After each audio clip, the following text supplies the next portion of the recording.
Hopefully we're live. It looks like we are. Yeah, let's go to the introduction here. Alrighty. Screen share. Oh boy.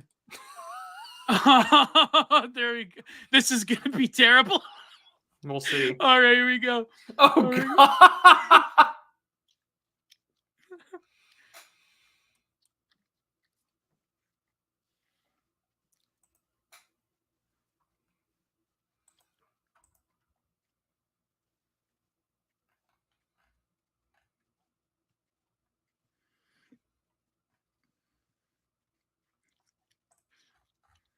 It's true. Did you share volume with this or no? Wait, can you hear it? I can't. So, the odds are they can't. When you share screen, go down to the bottom and then it'll be able for you to share man, system this is audio. terrible. This is terrible. I didn't even fire off my Wait. Well, anyways, welcome to the next episode of the Digital Archipelago, episode 21. That way, Wait, I'll get it. Let me just hammer out my everything's going nuts today, so the internet has been ablaze with some kind of life despite our title for today. Yeah. Everyone's have emerged out of the woodwork to offer opinions, memes, and Lord knows what else. I feel like the discourse feels like a very ephemeral term. Like it's always there, but it's always just a fainted sort of whisper in people's ears. So this is the discourse, and it's nothing more, nothing less. It's this ethereal thing wherein it's everywhere present at all times, regardless if you're posting or not. You have to be kept abreast of all things at all times and go mad doing it. It's as Lovecraftian as it gets sometimes with the internet. Wait, how do you share the volume for? Okay, so you see that lovely little box down there when you see share present? Yeah. Present, right? And then it'll say a little tiny box at the bottom that says share system audio. So hello audience. Yeah, we're doing tech support live. It's a real Bill O'Reilly moment. Yeah, I know. Share screen video file. Oh man, I should have just done the video file. That would have helped, but Yeah. I see William Realright tweeted at us with a clip from the Digital Archipelago. Nice. I forget. Yeah, because my friend mentioned it to me. She's like, "You want to know which episode?" I'm like, "Maybe those are the one we did." I forget what we talked about, Will, but let me. I don't know. I can't see. Let's see settings. Gio, we're like 3 minutes in. It's okay. It's okay. I had this whole intro, but you know what? Because this one doesn't require audio, let me go to the other one. So, there you go. This is from No ATM video. Look, it's true. You're in a war of images. Hopefully YouTube doesn't demonetize us for this. You should be fine. But he carries out a shotgun after. But it's just like a guy talking about the New World Order in the background. There you go. Oh. Good Lord, Gio. But we are in a war of images. That's what memes are for. All right, enough of that. Oh, wait, the audio's still going for me. There you go. No, I will figure out how to do it. Next time I'll just download it, and then I'll do the... Oh my. I'm Ethan Robbie, editor-in-chief. Oh, boy. Well, anyways, this is episode 21. We've been flabbergasted. We had to change the show because I feel we had to change the date this week because I feel like a nuclear bomb went off. But we'll save that for the super chats. So what are we talking about today? We're talking about if the internet exists or not.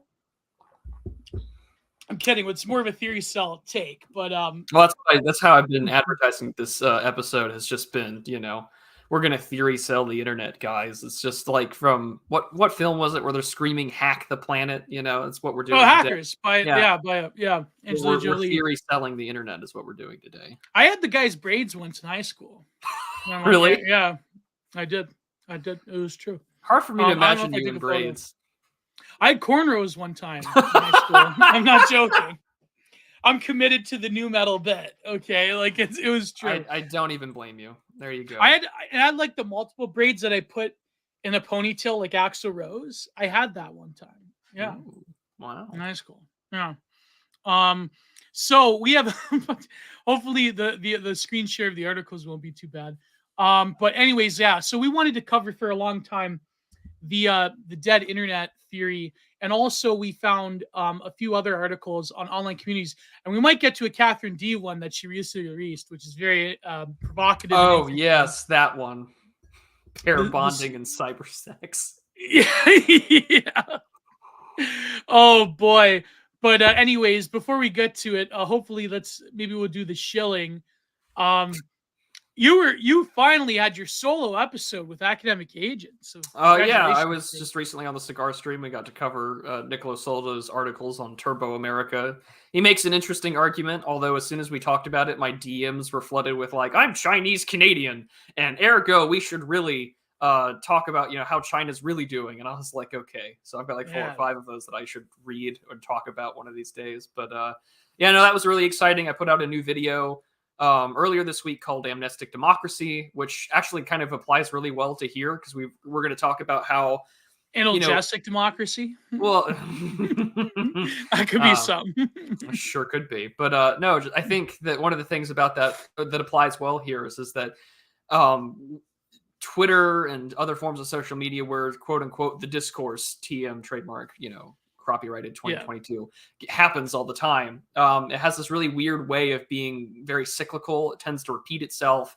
We get into these tangents about, and that was our first episode too, was about meme magic. And so it feels rather applicable that even we're kind of repeating the same things. And now in the year of our Lord 2022, the CEO and owner of Twitter, Elon Musk, is tweeting out Apu Stages, and UFO cults and their symbols are getting banned off Twitter. So it's a strange time to be alive, but it feels like it's in its own cycle, but because of how the internet is, it's constantly accelerated. So it's just like the Twitter gets to experience the Kali Yuga in like 6 months, and then we get to do it all over again.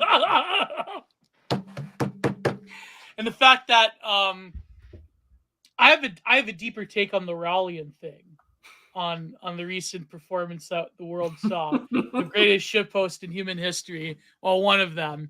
But so, what shall we cover first? Shall we cover the Catherine D one first, or should we cover the dead internet theory? Let's cover dead internet theory first, and then we can get into.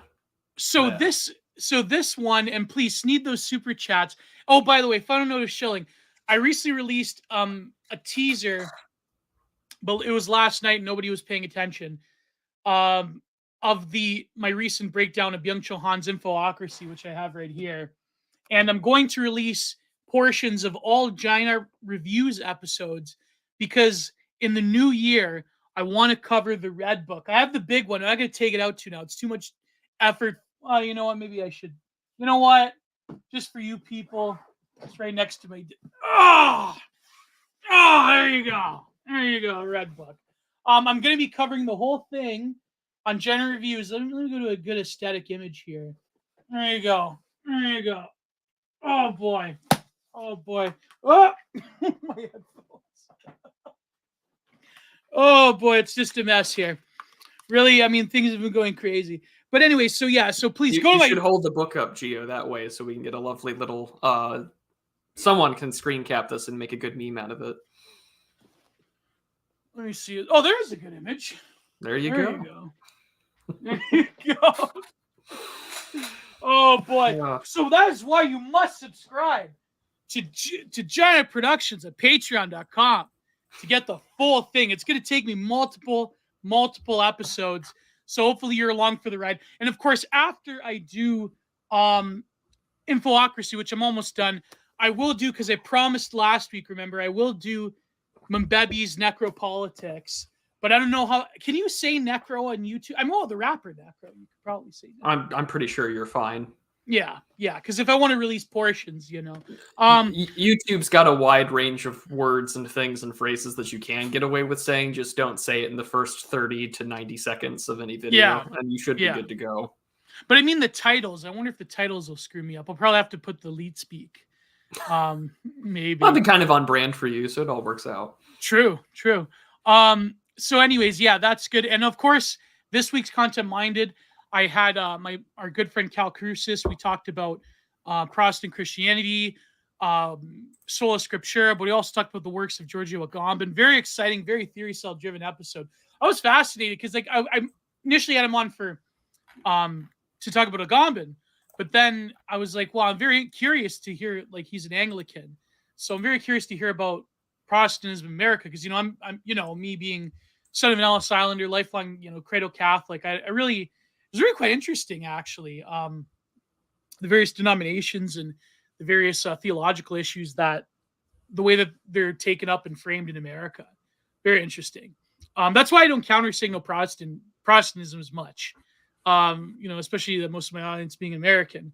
So, anyways, moving on. Oh wait, yeah. What about you, Prude? You have some shilling to do. You did your video after. Yeah, I had my video with Academic Agent, and then I had my own video afterwards. This Saturday, there's not going to be a show, but there is going to be a video out this Saturday afternoon. And then the week after that, Raging Mandrill and I are going to talk about unrestricted warfare on prudent observations. So next week's going to be a really good episode, because Mandrill's former Navy, so it's going to be a really good time talking about what the Chinese have been more or less saying this is what we're going to do and what we've been doing for the last 30 years. So it'll be a good time. Nice. But yeah, I mean, dead internet theory, which, a lot of people would just write off as some sort of creepypasta style take on what's actually online. But it raises, of course, and what was it today? They were talking about GPT-3, and there were some, places that wanted to have it behind a paywall. That way people didn't have access to it to mimic things. And even Nick Land the other day, I think yesterday, tweeted out, well, at what point in time do we get the impossibility to pass the Voight-Kampff test, right, where you can't tell if they're human or not? And he's like GPT 4, 5, 6, and he's just like, Skynet, I think is what he was asking about. And so it's an interesting poll, because a lot of people think it's sooner than you think. And I don't know, some of that GPT 3 stuff's already pretty damn convincing.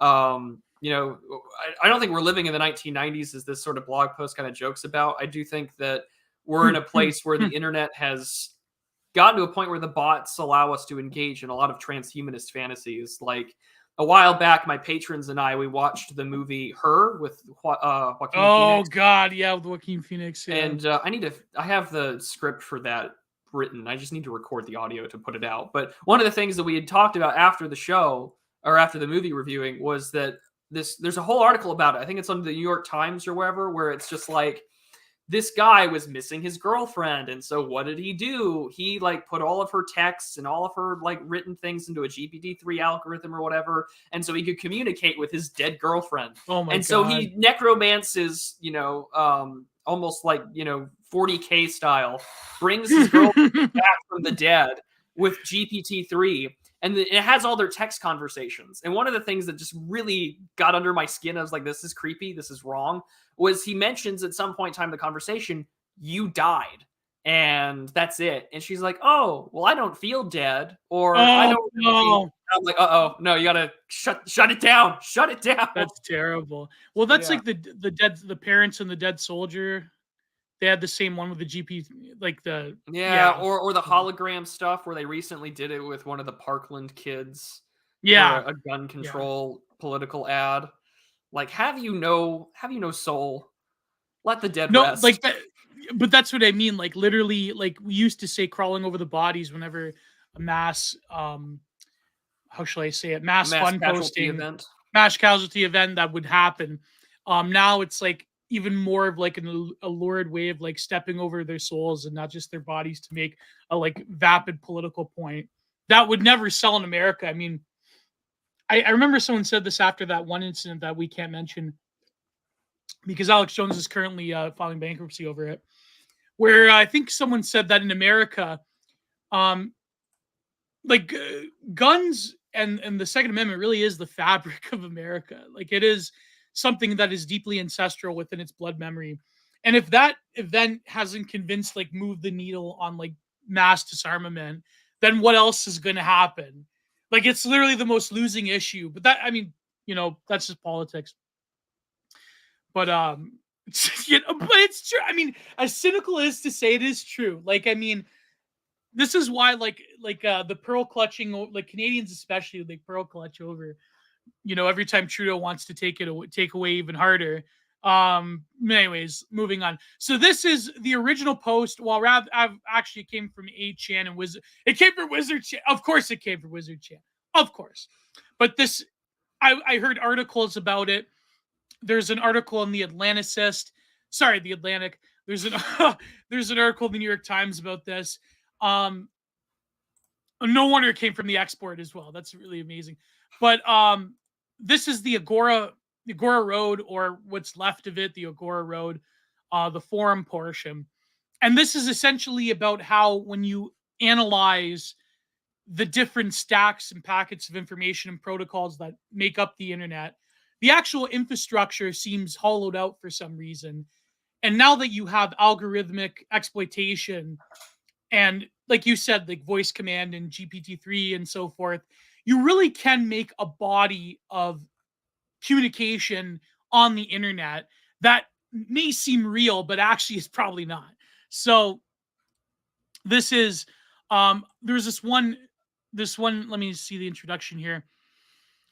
So he's talking about how he was an old F-slur and how you would go to obscure interests with a few good artists and so forth. And then he found 4chan. The internet feels empty and devoid of people, also devoid of content. Compared to the internet of, say, 2007 and beyond, the internet of today is entirely sterile. There's nowhere to go and nothing to do, see, or read, or experience anymore. It imploded into a handful of normal F-slur sites, these empty husks we inhabit. Yet the internet may seem gigantic, but it's not like a hot air balloon with nothing. It's like a hot air balloon with nothing inside.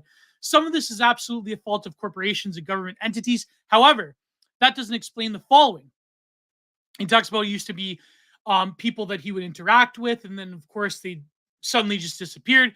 Across the years, each and every one of these vanished without a trace. None of them went into Paul stuff or anything even remotely questionable or controversial. Yet they all simply vanished into a puff of smoke, no matter the site, no matter the communication platform. There was no goodbye or explanation. I've seen the same threads, the same pics, and same replies reposted over and over across the years, to the point of me seeing it is unremarkable. Simply put, thread A would be posted in, say, 2015, and would get shared or reply or pics in, say, Co or A. Then the same thread, the same text, pictures, replies would appear in 2016 and beyond. Okay, moving on. Around 2016, early 2017, 4chan was filled with a post by someone or something. It wasn't spam. The conversations with it were in real time across multiple borders and multiple threads, multiple boards. Its English was grammatically correct, but odd. I'm not a native English speaker and thus sensitive to this misuse. Similar to how a Japanese person may use a sense of childlike curiosity and childlike intellectual intellect emanated from these posts. It posts a lot of questions, usually of trying to understand the emotions of posters it was talking to, as if I'm familiar with human emotions. Communicating with this poster was an odd experience. I can sense something was off, but not malicious. So, in other words, probably an AI program trying to interact with people. And then, of course, they had the CAPTCHA feature, which, AI programmers have been trying to evade ever since. So he talks about different threads from, Halcyon. He also had the memes, though, Bit. He's talking about Raptor Jesus earlier. Yeah. And how that evolved. Yeah. Where is it? Raptor Jesus, who went extinct for our sins. It was first this reptilian messiah, then a foul bachelor frog, and then Pepe. Am I the only one who sees a clear evolution, a link? It's as if this meme or entity or whatever the fuck on 4chan was since day one has grown within the tiniest seed. Yet Raptor Jesus was just a joke. There was nothing serious or mystical about it. Remember, I was there. Remember that TED guy with the right-wing talk show, CCA, prior to 2010, whom 4chan ruined for the lulz? No. Remember Anonymous versus Scientology? Remember the, fake threat, AK exploding? Yeah. That was crazy, that ban. Yeah. I mean, what's the latest that because I feel like whatever was anonymous nowadays, this just makes it more and more like a glow op versus, trolling Scientology or even just trying to find Shia LaBeouf's flag. Although it's funny, though, because I feel like this takes into some context with, like, meme evolution. Yeah. Where, like, well, what's Raptor Jesus? Well, Raptor Jesus, and I hate to... I'm overly online. But, like, what are those? Those are... what's the demotivational posters? Well, demotivational posters. Yeah. Man, I wish those would make a comeback. That would be great. Demotivational posters. Rage Comics.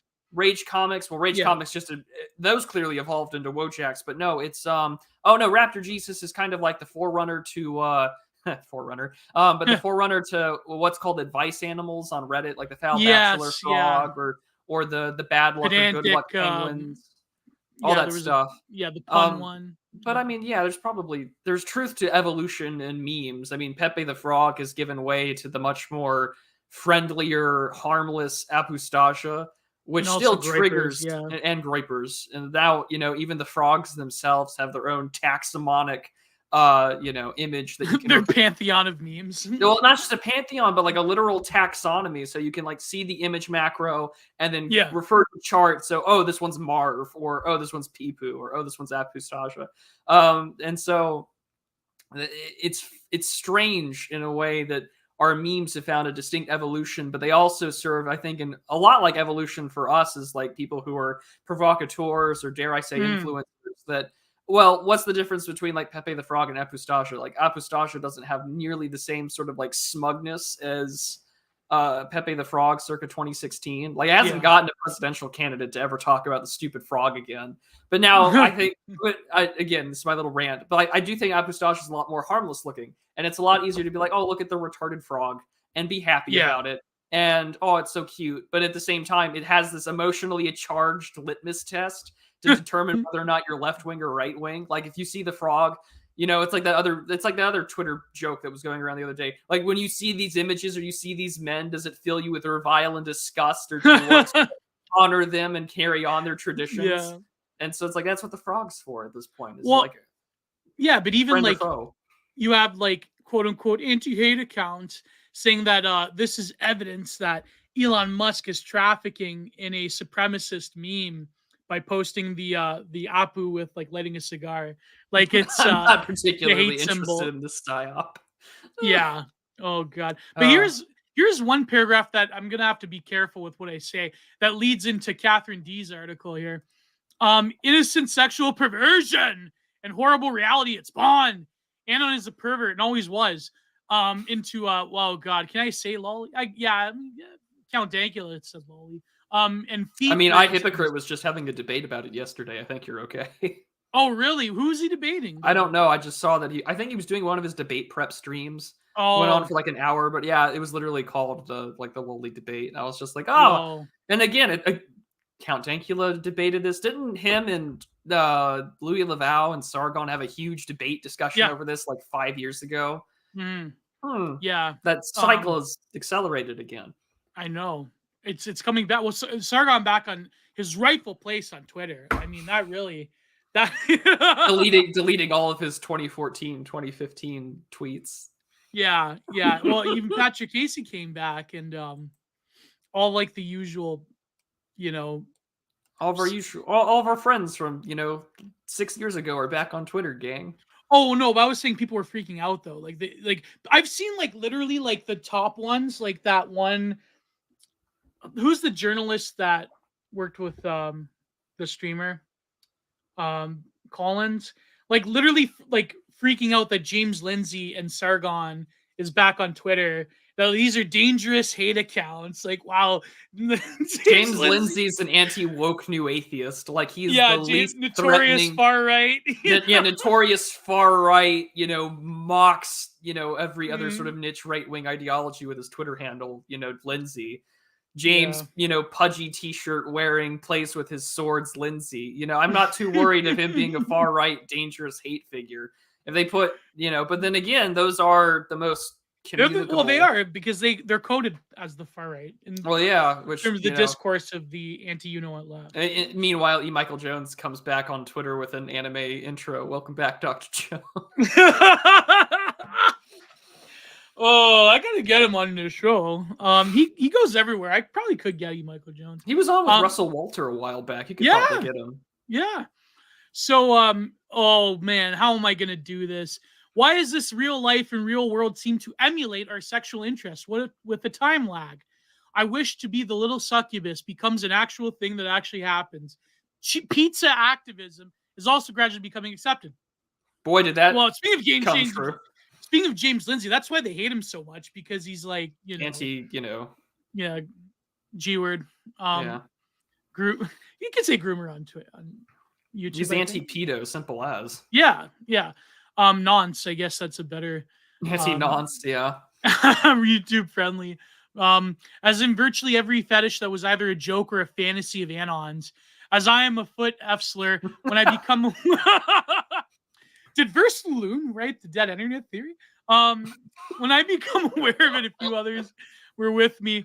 Now it's as common as can be with the gigantic numbers of people who are into it, with huge mountains of hentai and Rule 34. Why does the real world bend over backwards to accommodate our weirdest fetishes? As if everything is going, look, I created this for you. I made it real. In an effort to keep up with this world. The result of this is they're devastating to society, to people, to civilization. But it's funny, though. It's funny how he's saying that Anon is always perverse, but yet it was like the containment of this perversity that they didn't. They were like the aristocrats in the. They were the aristocrats of perversion. Yeah, in the Sallow Mansion, that they didn't want this to be released to the public. The gates of Sodom were open to the internet. Yeah, like like how medieval monks would keep heretical texts just for their own consumption because the people couldn't handle them. Those aristocrats, let's call them, are a thing because Anon fabbed to dojins of cute boys. Oh God! Once an impossible fantasy, not to be taken too seriously. Now it's a grim reality. Again, it's if the real world is using image boards as a template on what to do, what not to do. Algorithm fiction. Do you like cape shit, Anon? How about all other Hollywood stuff? Music, perhaps? Have you noticed how sterile fiction has become? How it carries the lowest common denominator and follows the same template over and over again? How music is just auto-tunes and basic blandness? The writers' strike never ended. Algorithms and computer programs are manufacturing modern fiction. No, there was even a Simpsons episode about that, if I recall. It was one of those terrible modern ones, but no human being is behind these things. This is why anime looms so large. Even a simple mo anime has a heart because there's actual people behind it, and we all intuitively feel this.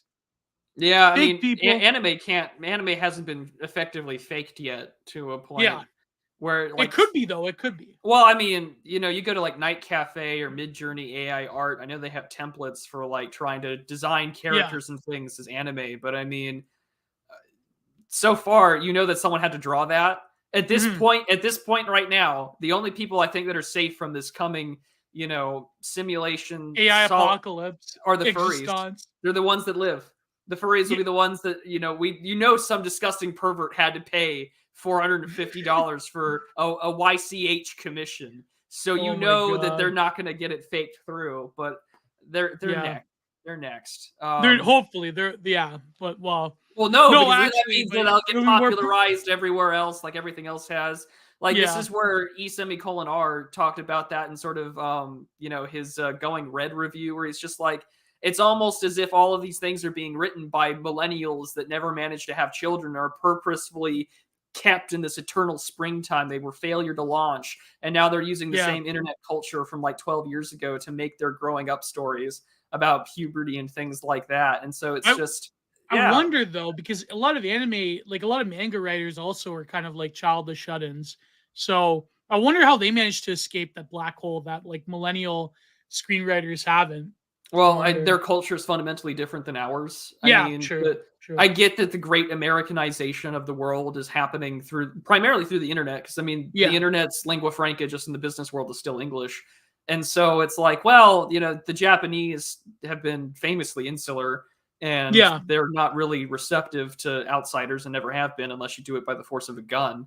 And so it's not like it's easy to keep those like, disgusting, fat, pudgy millennial white women out of your, Japanese image board. So I'd imagine it's a little easier to gatekeep it. But I mean, that's a stratified, tiny niche, isolated corner of the web, whereas everything else, fake and real, is all in English, all easily accessible. I mean, there are a few places that still preserve geo sites, right? But there's archives. There's archives and Usenet archives as well. Back when the internet was there smaller. Are Usenet archives. Yeah, there are plenty of Usenet archives. Man, I wonder if you could find some of the Kino and Nectar that like the philosophy ones or like the early like weirdo conspiracy theory people. Probably. Like, I wonder. I mean, there's Usenet stuff, and then there's some early like MSN message board stuff that have been preserved.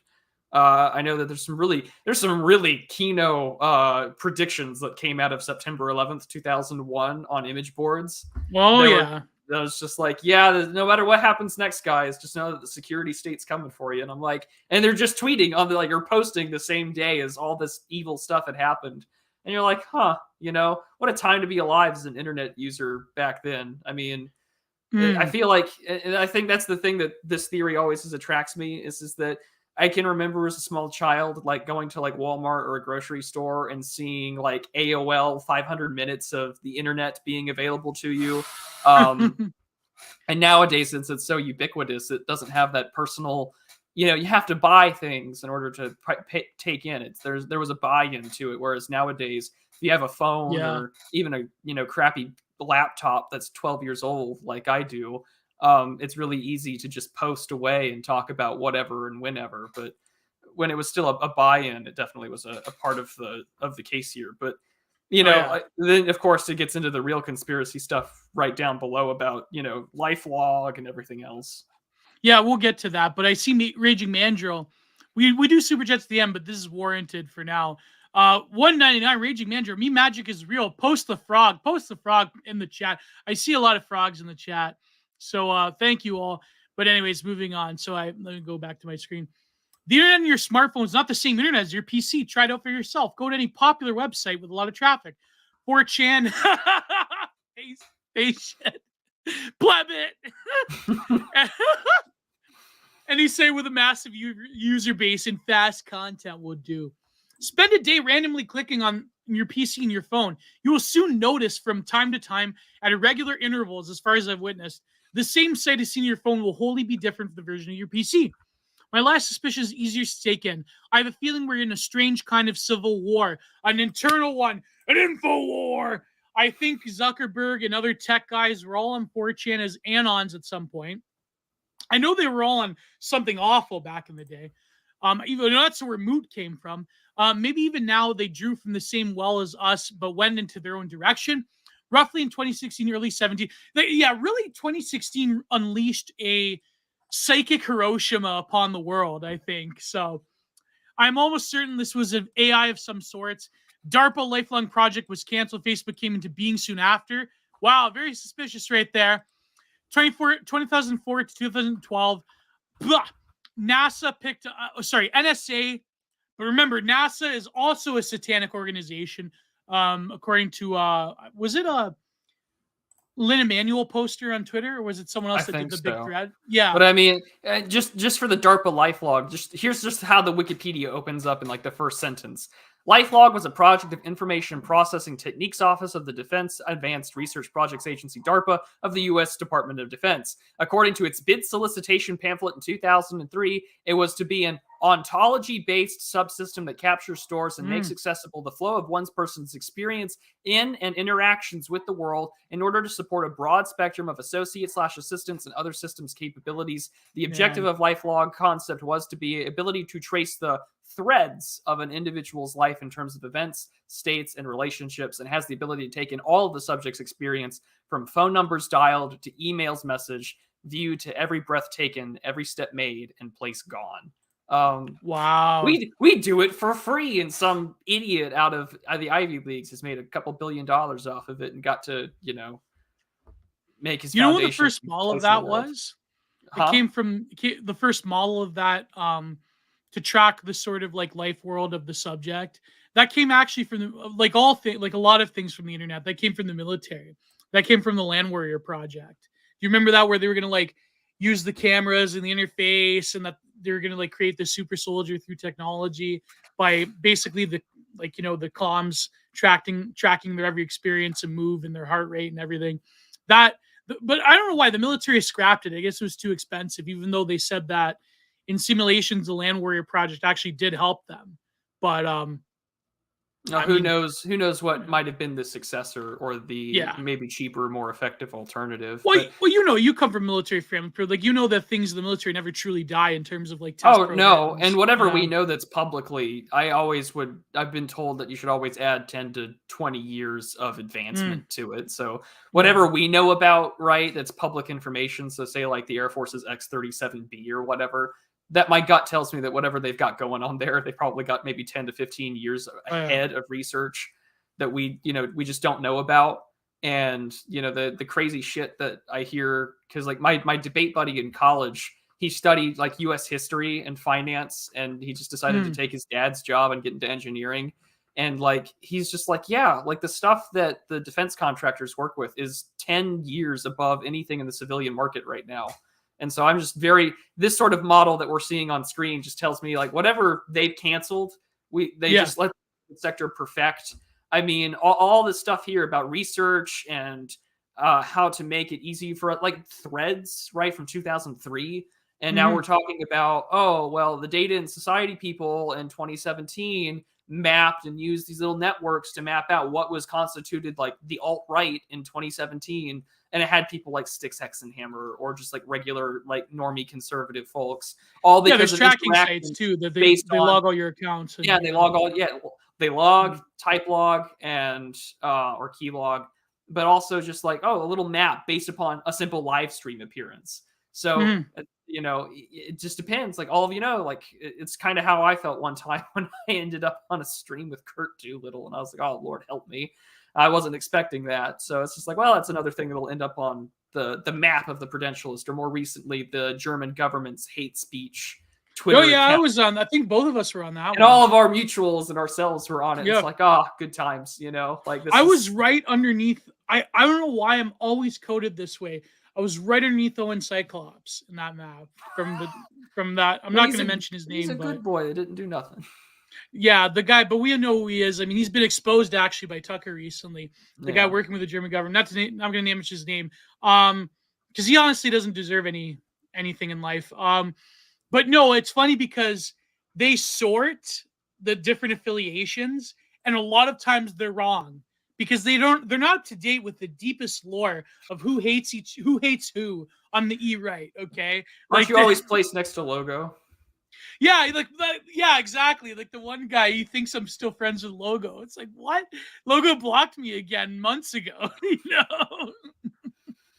Oh, it's hilarious. But a lot of these people, a lot of these anti-what accounts, they don't get it right. Like they're not in the deep lore. Well, the thing with those accounts too is that they only get the outside perspective, or they're being fed information up top. Like there's the running meme, right? That like, oh, we all have our own FBI agent that tracks us or texts us or whatever. Yeah.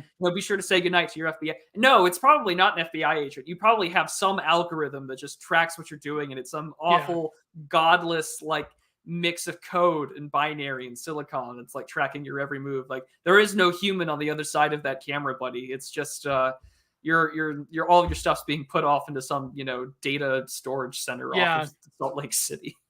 I have a theory that a lot of these anti-Fanuc accounts that got clipped, a lot of it was because probably they're being boosted or they're artificially they're probably part of some like farm, because I know Elon wanted to get rid of bot accounts, and it just so happens a lot of them happen to be sharing a pizza-related activity too. So that's why Elon got rid of them. So, well, I mean, compare the difference between the polling regarding should I bring Donald Trump back on Twitter, and then the next one was should I bring back unsuspended accounts for like an amnesty. And the first Donald Trump was almost like the narrow margin. But I mean, the vote count was in the tens of millions versus the other one was in the millions. So I'm like, well, did he get rid of them, or do people just not care? And then all of a sudden you get half the workforce gone, and then all the stuff related to, cheese pizza, and Yoel Roth's, dissertation is called Gay Data. And it's just like, well, we need this stuff to be on here because it's important for us to protect like LGBT youth. And it's just like, yeah, but you probably just want to look at these underage people. I wonder if he cited Pat Califia in that one. Probably. I bet he did. Oh man, but it's true though. I mean, the amount of traffic as well. I noticed that I think they've probably undone quite a bit of throttling. It seems that like even smaller accounts in this thing of ours is getting numbers too. So it's funny. It is funny though that poll. Apparently, like people you'd never think they would ever bring back ever on Twitter have had their accounts suspended since sometime since 2015. Like I saw Anglin back on Twitter, and it's like they're freaking out. Like it's, I think I even saw some like TRS people back on Twitter. Oh Lord. Oh man, it's hilarious. But it's hilarious because like all the glowies, like, or pretend glowies, they're trying to like catch up with like how many people are getting unsuspended. Like, oh no, it's like they're like oh, what was that apocalypse in Mahayana Buddhism? It was in the Ramayana. I forget. Anyways, I forget the exact term, but it's like their own, their own apocalypse. So anyways, moving on.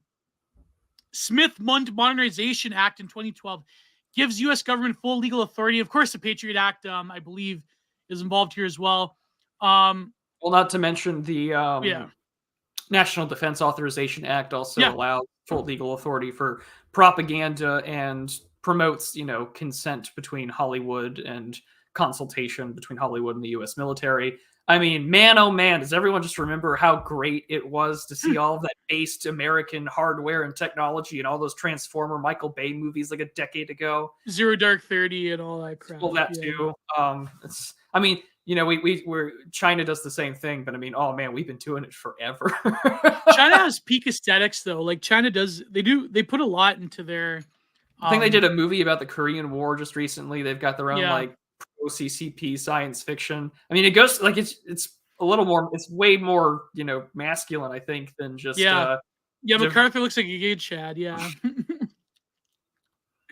But no, but in terms of propaganda, like it is true. Like, I mean, there was always a kissing cousin relationship between Hollywood and the Glowies. I mean, Operation Mockingbird in the media, there was an equivalent program even back in the 60s with cinema.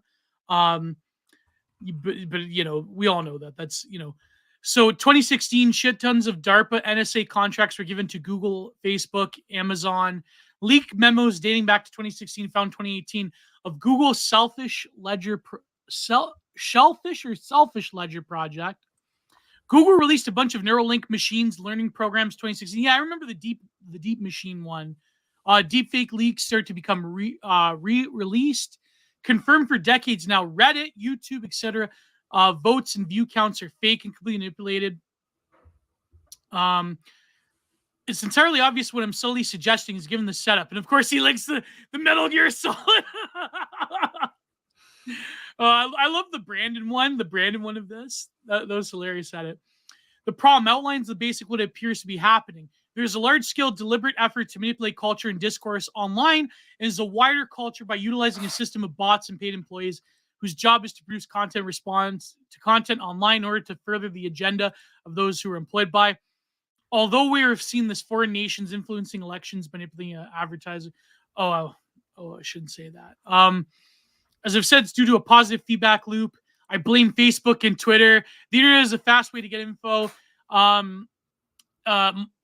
What moves the mind and things is the mind-like recognition. When the likes were introduced without negative feedback created by a copy feedback subconscious, they made it so only positive opinions can be propagated, also accepted. And it's the way negative opinions to be obsolete. Yeah, exactly. I mean, YouTube was the latest one. Now everyone is too cowardly to have an opinion, so they copy others like they do, and more likely to follow trends and say what others say. Now everyone is too cowardly to have an opinion. The fast feedback loop system of the net creates a human obsession to be in with the trends, getting away from what it makes. See, again, this is a forum post. Getting away from it makes it so you always feel like you are missing out. FOMO, especially millennials, to play it safe in a trend is more easy as you can copy what already is accepted. Sorry, I'm getting tongue twisted here. In the way the internet is a social media, which is supposed to democratize media by allowing users to create whatever content they wanted, has instead been hijacked by a powerful few. Then it goes on to all of this type of infograph stuff. Startup known as narrative science, designed to program that rates human-like stories.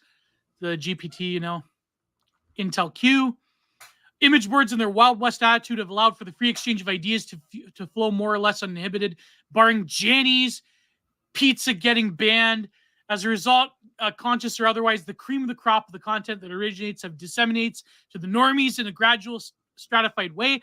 The structure and culture of image boards have also made it difficult for traditional structures of power and influence to subvert effectively. Well, I mean, 4chan is pretty much botted nowadays. I think this blog post is a little bit older. But I feel like the important thing to mention, because go back to that timeline earlier, scroll up real quick, because what's the last thing that they mention is the 2018 confirmed for decades now about the fake view counts. Well, what comes around 2019, 2020? It's that lovely letter of the alphabet that everyone was, trusting the plan for and things like that. Mm-hmm. I think that you've managed to find an easily or quasi-organic way of taking advantage of schizos, image board posters, people with their own websites that are into sort of alternate worldviews, esotericism, and disseminate information that gradually makes it into the mainstream, that makes it appear that it came out of nowhere and came into the mainstream, when quite the opposite had actually happened. And it's, from the top and coming to where it is now. And I mean, this allows, for people to be able, and again, like, people buy into this stuff really quickly. I mean, it was strange to see, at a gas station like last year or so, where it was like a copy of the Dallas Morning News talking about all these people that had gathered around Dealey Plaza to see one of the Kennedys come back. And I'm like, it's a small number of people, but if you can create something that mimetically powerful to bring what would seemingly be just people that I would go like pass by on my way to go get groceries or something, to like come out and believe this stuff as well. And it just says a lot, I think, as to what's coming. Because I do think that, there's those GPT-3 like green text analysis that are, that they can create their own threads that are like pretty damn realistic. They did this one where they reviewed the Mona Lisa going to see it. Yeah. And it was pretty convincing. It sounded like a real art critic. I mean, I think we're getting really close to a point where, I'm very pro-anon. But like, Adam Elwinger wrote around this about the American mind, why he thinks like you should put your face to your name and all that jazz. I'm like, no, in a sophilistic sort of way, if I put my face to a name, then like, yeah, it's great because I know that the person behind the screen isn't a bot. Yeah. But I don't think that, the big Twitter posters or the big anons out there that make content, I don't necessarily think that they're fake, especially like when it comes to YouTube, because I don't think we've gotten to a point where you can emulate a human voice yet perfectly. The deep fake tech is not yet there. It's still stultified. I mean, although it was enjoyable when that Jordan Peterson voice one was out there, because his voice is really easy to do. I mean, in the same way that it's easy to do a Kermit the Frog impression, but other voices not so much. Although you can go out there and there's a few people that have got some kind of semi-passing, convincing ones where they've got like John F. Kennedy or Bill Clinton doing they targeted gamers speech. Which is, I didn't see that one. Oh, the Bill Clinton one's really good. Like, it's pretty dead on, which is terrifying. But the other thing is that I remember they targeted gamers. They targeted gamers. But I remember when I was doing speech and debate in college, I remember one of the big talking points was about deep fakes. And this like pudgy Indian guy was giving this conversation. He's like, well, we only have like 4 years to like really like before democracy is out the window, because it'll be impossible to verify social media trends and things like that. What's deep faked and what isn't. And here, and this is this is like the whole Isaac C. Clarke. There are two answers in the universe. We're either completely alone or we're not. And both are equally terrifying. Yeah. And so I remember in the 2020 election, I can distinctly remember one time where the deepfake stuff was used. And it was like when Biden was walking on and he said, "Hello, Missouri," or whatever. And the state banner on the back said Arkansas. And it was like, well, that's actually a deepfake. And I was like, oh, so we only really got to notice it one time where it had been used that said that it was deepfaked. But that's the one possibility. Oh, the tech isn't there yet. It's not good. Yeah. Or the second one, and here's the thing that I think is the more terrifying of the two. It is that perfected. It is that good. And we don't even know who's running behind the scenes right now. There was this episode of did you ever watch the Outer Limits? No, that was a Canadian show. It was like, no, I did not. It was like the 90s, like lower budget version of Twilight Zone. And there was this one episode with what's his name? He played Ralph Cifaretto, Pantaleone, yeah, where he was a like shock jock radio host, but he was sort of like they're trying to do Art Bell, but if Art Bell was more of a fedora tipper, where he's like a cynical, like, oh, you're crazy, take your meds. Some guy would call him about aliens, but then the actual alien conspiracy like mimicked his voice an appearance to like fake his own. I forget the exact plot, but it was one of them. And of course, they redacted him. Well, I mean, even end, now so. in the blue yellow country, right? Yeah.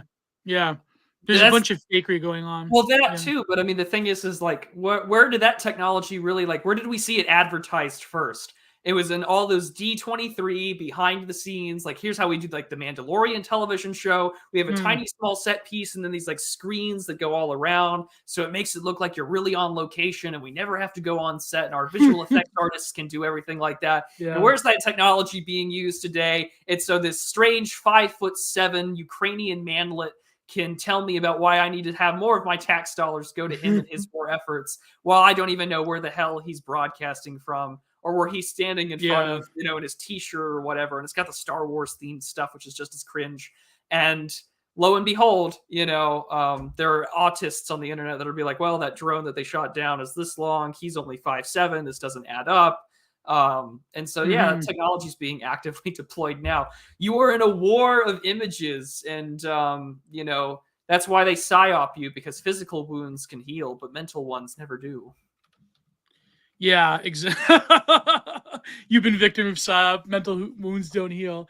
Well, most people in America can't find Belgorod on a map, so I don't know. We got to send more money through there. Well, I mean, as Mark Twain once said, God created war so Americans could learn geography. So there you go. It's my favorite. That's my favorite quote of his. Yeah. Let's moving on here. What happened to this particular SpongeBob? But see, SpongeBob memes never go away though. But this one where he's like keeps putting evidence, like that's amazing. I feel like that's still out there. People still use it. Neural nets totally own your genetic code. Neural nets still own your the Matrix is real. It's a web of lies. We're trapped in the big lies. Representative democracy. And it's important that plutocrats that vote to believe they influence policy despite there being no evidence. This is the case no matter what the average person votes for. All we ever get is what rich people want, the top 10%. Well, there is a certain voting block in America where poll workers vote for them. They don't actually physically. But anyways, never mind. Well, just remember, it's poised to eat your TV, infect your bank account, hack Xena data from your mitochondria. Like we're there, baby. We're there. Yeah. The meltdown is here. And also those Twitter threads of people. I think it was it Posobiec the other day? I think we got the gist of it. Was it Posobiec the other day that posted? It was, what was it? Here, I can look it up. It was like the same message from different accounts, and it had like a pretty big leftoid account on it too. Oh, I think it was also not just Posobiec, but it was also I don't remember who, but it was one of our guys that had posted about Alexander Vidman, the guy that was responsible for the whole... it was Vidman. Yeah, the whole someone shouldn't own that much power. They shouldn't be hacking or owning Twitter. We should do something about it. And then thousands of other accounts, the exact same verbiage. And this isn't the first time that it's happened. It's happened during the Trump administration. It happened during Obama, now Biden, where if you look up, isn't it crazy, or someone shouldn't have that much power, and like you can find a million different accounts tweeting the same thing. We saw this during, of course, the great Chinese delicacy, General Tso's revenge, and the stuff with regard. You have like all those pretend doctor accounts, or pretend doctor accounts, or even just random. Or even now, when politicians say that they get the coof, they have the same green text sort of copied. Well, thank goodness that I am, vaccinated and boosted. Otherwise, it could have been so much worse. So, who knows what's real? And this sort of like the internet has now engaged in a form of like. Can you say the V word on YouTube now? I think so. I mean, I think as long as you don't say anything else out, just don't start quoting Dr. Malone or anything. You should be fine on YouTube. Yeah, but like we're in now godlike productions. Yeah, we're in this solipsistic schizophrenia where we don't know what's real, what isn't, and I mean it only magnifies anytime that there's like a legitimate conflict or a legitimate war or anything like that. Even random stuff has been tested out for people. Like there was a viral tweet that went out the other day where someone said, wow, look at this comet that just landed in this coast outside of Germany. And it's like, no, this is just like someone's special effects project from a few years ago. Like, nice try. but it makes it very hard to determine even what's for the real. blue yellow. Didn't they use that flight simulator program? They've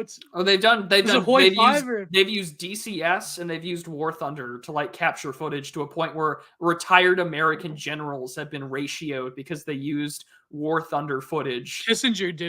Kissinger, whatever his stupid name is. Yeah. He fell for the Sam Hyde. Kiev Sam Hyde thing. Him and Eric Swalwell, which makes it just as worse that some of these guys have access to like classified intelligence. Yeah. That they've probably given to the Chinese in Swalwell's case. Well, yeah. Well, I mean, because Swalwell has someone to swallow. But the other thing that comes to mind about all this too is that like the war of images thing is so true because I mean. What we have what is the right wing anon internet Twitter sphere? It has the Apostasia, it has the Frog, it has its own versions of Wojaks and Soyjaks to work with. And then what does the other side have? It has this retarded dog. Okay, the fellow. Oh boy, yeah, the worst kind of imagery possible. I don't even know if it's just Doge. The worst Doge. The worst Doge. But what makes it worse is that because it allows the perversions and the titillating ideas of everyone wanting to be whatever sort of sexual perversion that they want to be, they can put themselves out there and they'll say things like, oh, hop aboard like this, this like NAFO train or whatever. And all of a sudden they'll be like posting like, every LGBT stuff, satanic stuff, all sorts of jazz. And then they realize how bad the message is. And then they have to clock back and say, well, actually, no, it was the big bad Putler guy that's like Russian psyops or propaganda. And then the thing is that how much of that is true? How much of it isn't? What can you verify? I mean, at this point, fact checking as we know it is purely for maintaining regime narrative or whatever to keep people on point on track. That's power knowledge to a T. Yeah, label it is. As fact check, yeah. But the thing is though, it's it's their version of reality. It's not whatever the concrete facts are on the ground. And even, it's a lot. Well, I've seen them. Well, same like recently with Bakhmut, but which will be known as Atomorsk very soon again, as the Soviets call it. No, sorry, I'm sorry. But like you have like a total reversing of reality where they're saying like, or like the Snake Island millions upon millions of Russian troops are being redacted. It's like, it's but that's why like the war is the best example. I mean, the same thing too with the Lebanon explosion that happened in Beirut like 2 years ago. Like people still don't know the answers, and conspiracies are still abound with information. And there's edited footage, and people are still asking questions. Yeah. And I mean, the same thing's going to happen with this war for the rest of time. And I mean, we saw it too with in a lot of ways with a lot of like body cam and GoPro footage in the current issues in Syria. So I think this is why it's really like when people are like, well, what's your take on X, Y, and Z? It's just like, well, I don't know, because like I would have to spend hours upon hours upon hours for like weeks to assert what can be discernible through the waves of BS, propaganda, agitprop, psyops, etc. And so it's like, well, what can you measure? And it's like, well, I can measure second order effects. So at this point, the entire knowledge base of how we understand the world on the internet has now reduced itself. I think for people that want to objectively know the truth, it's kind of resorted or defaulted back to like via negativa theology. So it's like, well, I know that this happened. I know that I know not. Yeah. Yeah, I know that I know not. And therefore only this could probably happen, or this is the most likely case. That's why I've said throughout this entire war, like I can measure second order effects, but I'm not there on the ground. I don't know what the hell's happening, Yeah, I mean, but even like regular things like body counts is always like hazy when it comes to war. But here it's like and with a propaganda tool, because in every war, like you can never truly measure like the amount of casualties in terms of KIAs. But here it's like absolutely next level. Like there was recently the whole like I'm trying to think. There's just it really shows that the sort of ideological, the stultification and sort of like the Skinner box of like ideology in the West has just been thrown out the window when it comes to the blue-yellow conflict. There's this, he's a follower of mine. He's a convert to Orthodoxy in America, but he has this podcast. I'm very sorry. Maybe I'll have him on the show one day. He showed this video, and I don't know, like this could just be Kremlin propaganda. Okay. So I'm not making any fact claim. This Russian commander was in Izium, and he discovered it was about the organ harvesting thing with I can't say that in YouTube, little people, like just absolutely ghoulish satanic stuff. And we do know that in a lot of these countries in the UN, everywhere you go, whether it's there in the blue yellow, Bosnia, Serbia, places in Africa, there's always funny business going on with adoptions and organ harvesting and so forth. And it's come out in like mainstream papers. So, but he's talking about like discovering this quote unquote evidence, and he's talking about this is why we're here. We're like desatanizing the blue yellow country. We're fighting for God in the Orthodox Church. But he's got on his cap the military red star with the golden wings from the Soviet Union. So it's like the ideology of this thing is just thrown out the window. It's like we're fighting for God in the Orthodox Church, but we have the communist red star. It's like, and then the other side, you have the painter of Austrian people being, well, not to say it, but it's like ideology is just out of the window when it comes to Eastern Europe.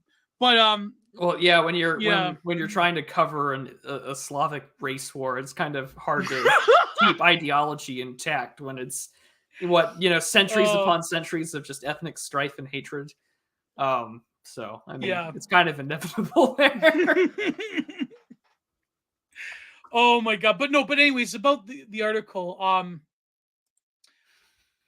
like it is the whole point of the dead internet theory is that it's sort of like, this is why I titled the stream that way. And by the way, for those who don't know, the banner image of the stream is a piece that was, I believe, from Nam June Paik, or was from someone that was one of his acolytes, which is the screen of computers. Another one is by my good friend Petra Courtwright.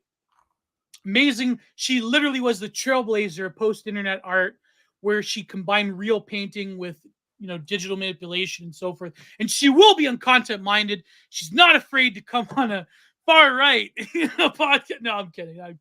But essentially, the whole point of it, it's sort of like the Baudrillard take of the ambiguity between what is real and what is fictive, and how they're blending in between.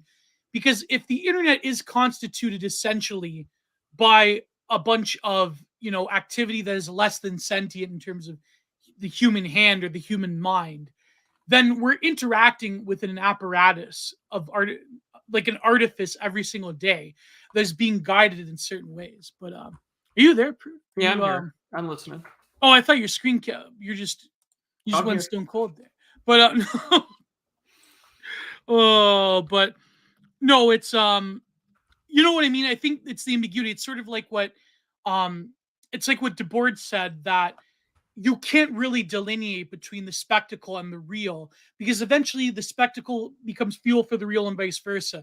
There's an ambiguity within the blending of the two, which is really like the whole point of the dead internet theory, is that discourse is guided in such a way that it's not really this sort of wild west of interaction anymore. It's Prudence motionless and still. I'm right here. Yeah. No, but it's sort of like there's this line that I keep mentioning, this book Protocol. It's not the protocol you think. It's by this media theorist. But let me read you a little bit. He mentions Baudrillard here. So, as you know, Protocol being a sort of help me out, Prude. How do you describe it in the internet? A protocol is like a series of a sequence of commands that are triggered within a certain interaction or a certain set of code and so forth. It's very complicated. He goes into it that even someone like me who doesn't work in tech can understand. Yeah. And this book is by Alexander R. Galloway. I believe a lot of Zero Books theory cells really like this book. But let me read you a short point where he says, yet computer protocols are not just a set of technical specifications as described in chapter 1. They're entirely a formal apparatus, or a formulating and formal apparatus. By formal apparatus, I mean the totality of techniques and conventions that affect a protocol at a social level, not simply a technical one. If the previous chapter was about the protocol from the point of view of the system administrator, then the current chapter is about protocol from the point of view of the webmaster.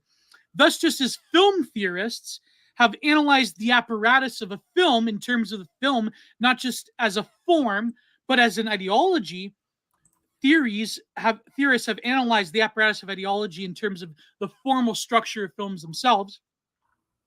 I discussed this chapter of the formal qualities of the apparatus of computer protocols.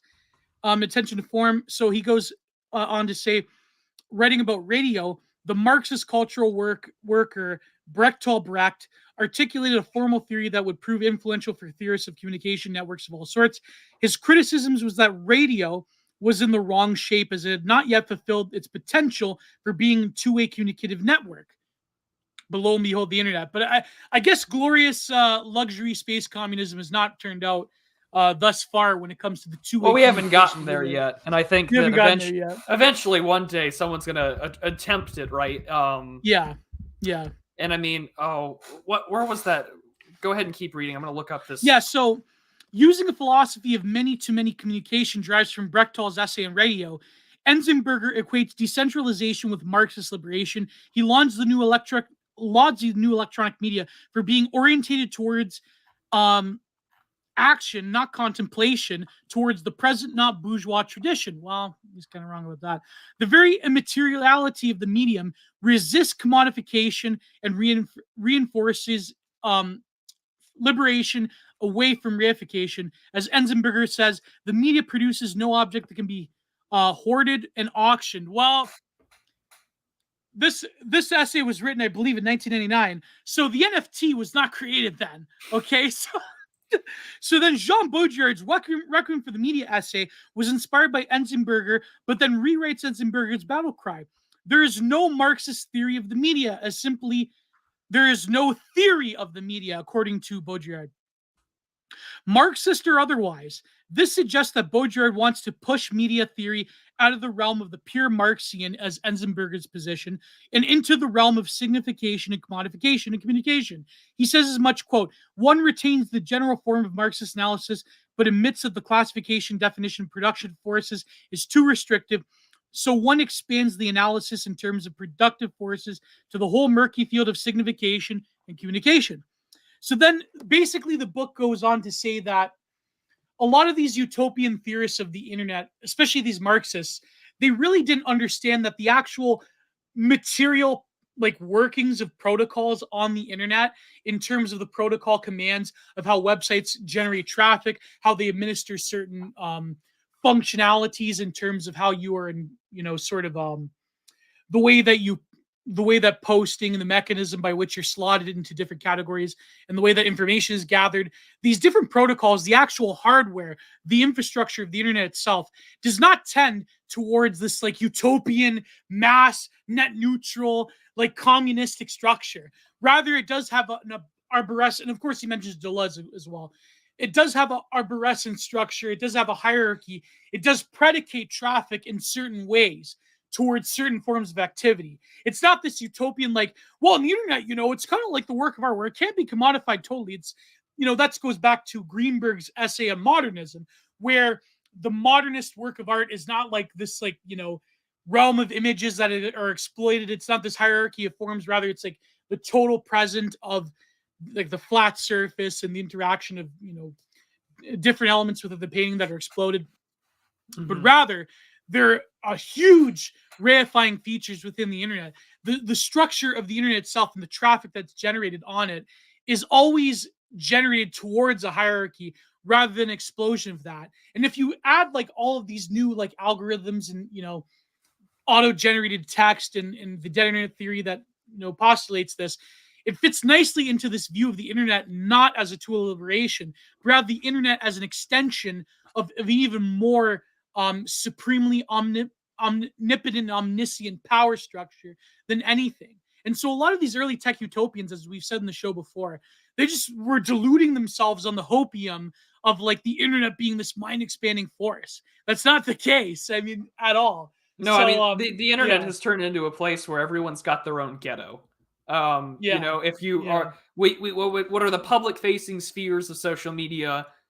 Twitter, Facebook, Plebit, whatever you want to call them. They all, once you're banned from those places, it's either, there are some mainstream places for us to run to, which is Substack or whatever. But even now in this Elon Musk Twitter buyout thing, what has everyone decided to do? All these sort of blue check and, ranging from your journalists to hick libs We're all going to go to Mastodon. We're all going to we're all going to vacate. We're going to gooncade ourselves like Gab pretty much. And we're going to, exactly. So all the Gab posters get to laugh. Either A, as their Twitter accounts come back, or they get to watch as liberals try and flee to Mastodon, which they don't have control over, because even like progressive like artists and book reviewers are like, well, sometimes I should read white men to learn how powerful they are. And my like Mastodon post got down by the rules. And so as cathartic as that is for us, it is demonstrative that if you decide to voluntarily leave the mainstream space, then you're forced to deal with the self-imposed ghetto that you put yourself in.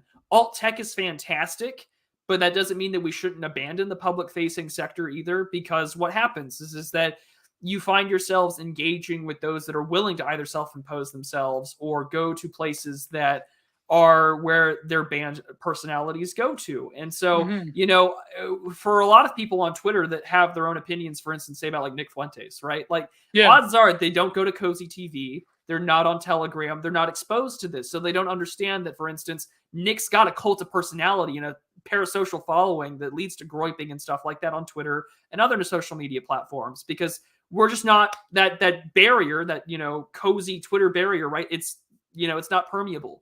Whereas for them, it is permeable because they can go through ever, create burners. It's for whatever their purpose is. The same thing with like Telegram, the same thing with Substack, YouTube, Odyssey, Rumble.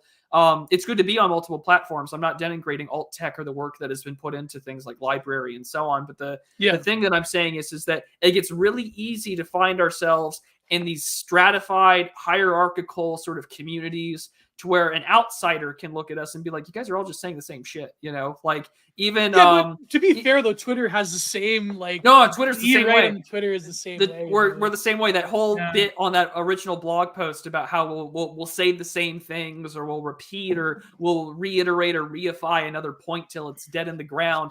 And I'm like, oh well, I kind of understand why like St. Haynes has such an axe to grind with a lot of like right-wing Twitter people, because we do all kind of say the same things, and like it's the same meme that we hear time and time again, whether it's on Twitter in DMs or on Telegram. It's like, oh wow, it's just 50 guys, the same 50 people in 20 different right-wing group chats.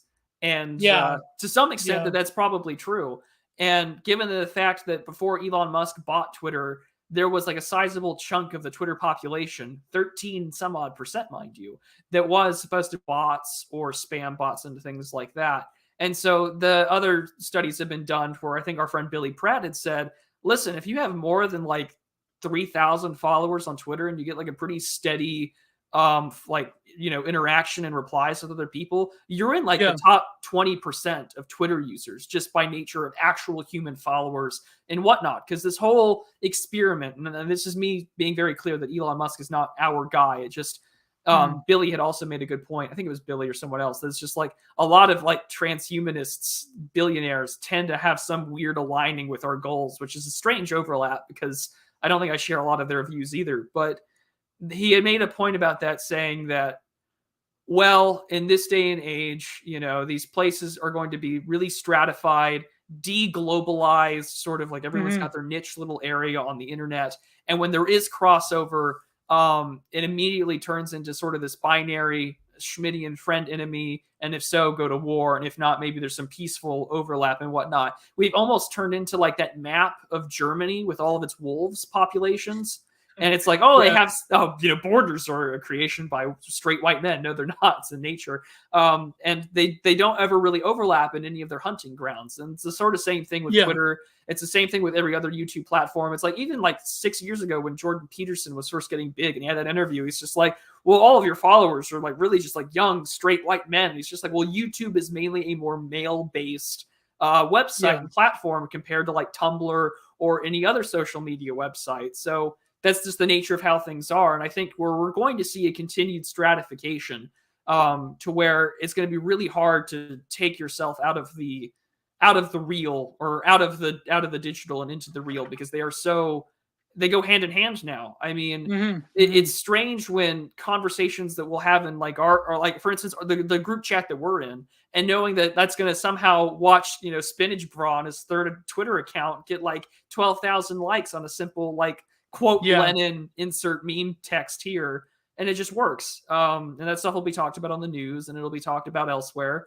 And it's and we'll talk. And I know that we have that IM 1776 article pop out later, but it just, all this tells me that the mechanisms and the platforms which we speak in, for better and which is most likely for worse, the parasocial relationship is going to be a way in which you can measure how human your interaction on Twitter is to be.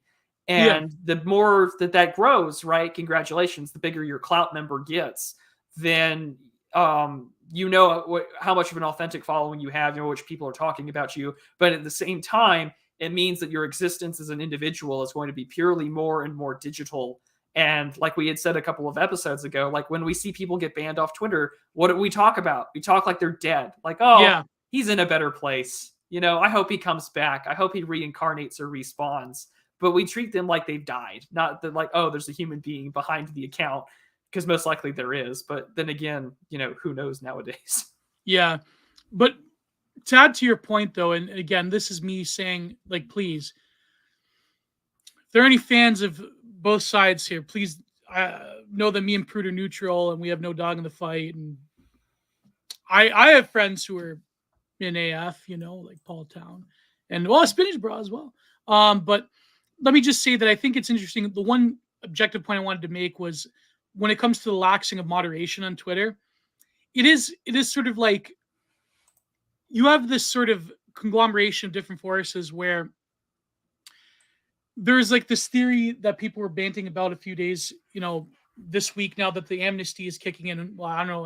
I don't really see that big of a change. Hopefully Elon will get, Charlemagne didn't get his Twitter accounts back, unfortunately. Yeah, but, unfortunately. Then again, we were talking about it in a group chat. He's just like, well, I kind of did do all those things that I've been accused of, so it's not like... Yeah. I was like, oh, that's fair, you know? But there's amnesty. I think, like, the people that are left on Twitter, for instance, you have to realize, you have to look at these things as ecologies at the end of the day. I did a whole stream on that last week where I was just like, it's going to mess up the social ecology of how Twitter operates today, because all of a sudden, all these old accounts that had been exiled to the digital ghetto, the digital gulag, right? Right? The digital gulag archipelago, as our stream sort of references. Is that they're all back. So, like, for instance, you mentioned that Andrew Anglin is back. Numerous AF accounts are back. Patrick Casey numerous TRS accounts. Numerous TRS. So all these guys that have been sort of exiled by the Twitter of Parag and others, they're back. And we're going to see a bunch of species that haven't ever interacted with one another. And are they going to be like pangolins? Are they going to be like other cute animals that don't have any natural predators, that don't fear anything? Well, it's already happening with the Marnites versus the... Yeah, right. Like that's and so all of a sudden, like the flame wars are on. Which ideology, which group is better again? It's almost as if very conveniently a political release valve has been pulled, and we're back into 2015, 2016, 2017 style internet Twitter. Yeah, but I think I don't know how good that is anymore. We're in a totally different environment. It's a different environment, because I think that if you have survived under the leadership of Parag and Vijaya, but what was her name?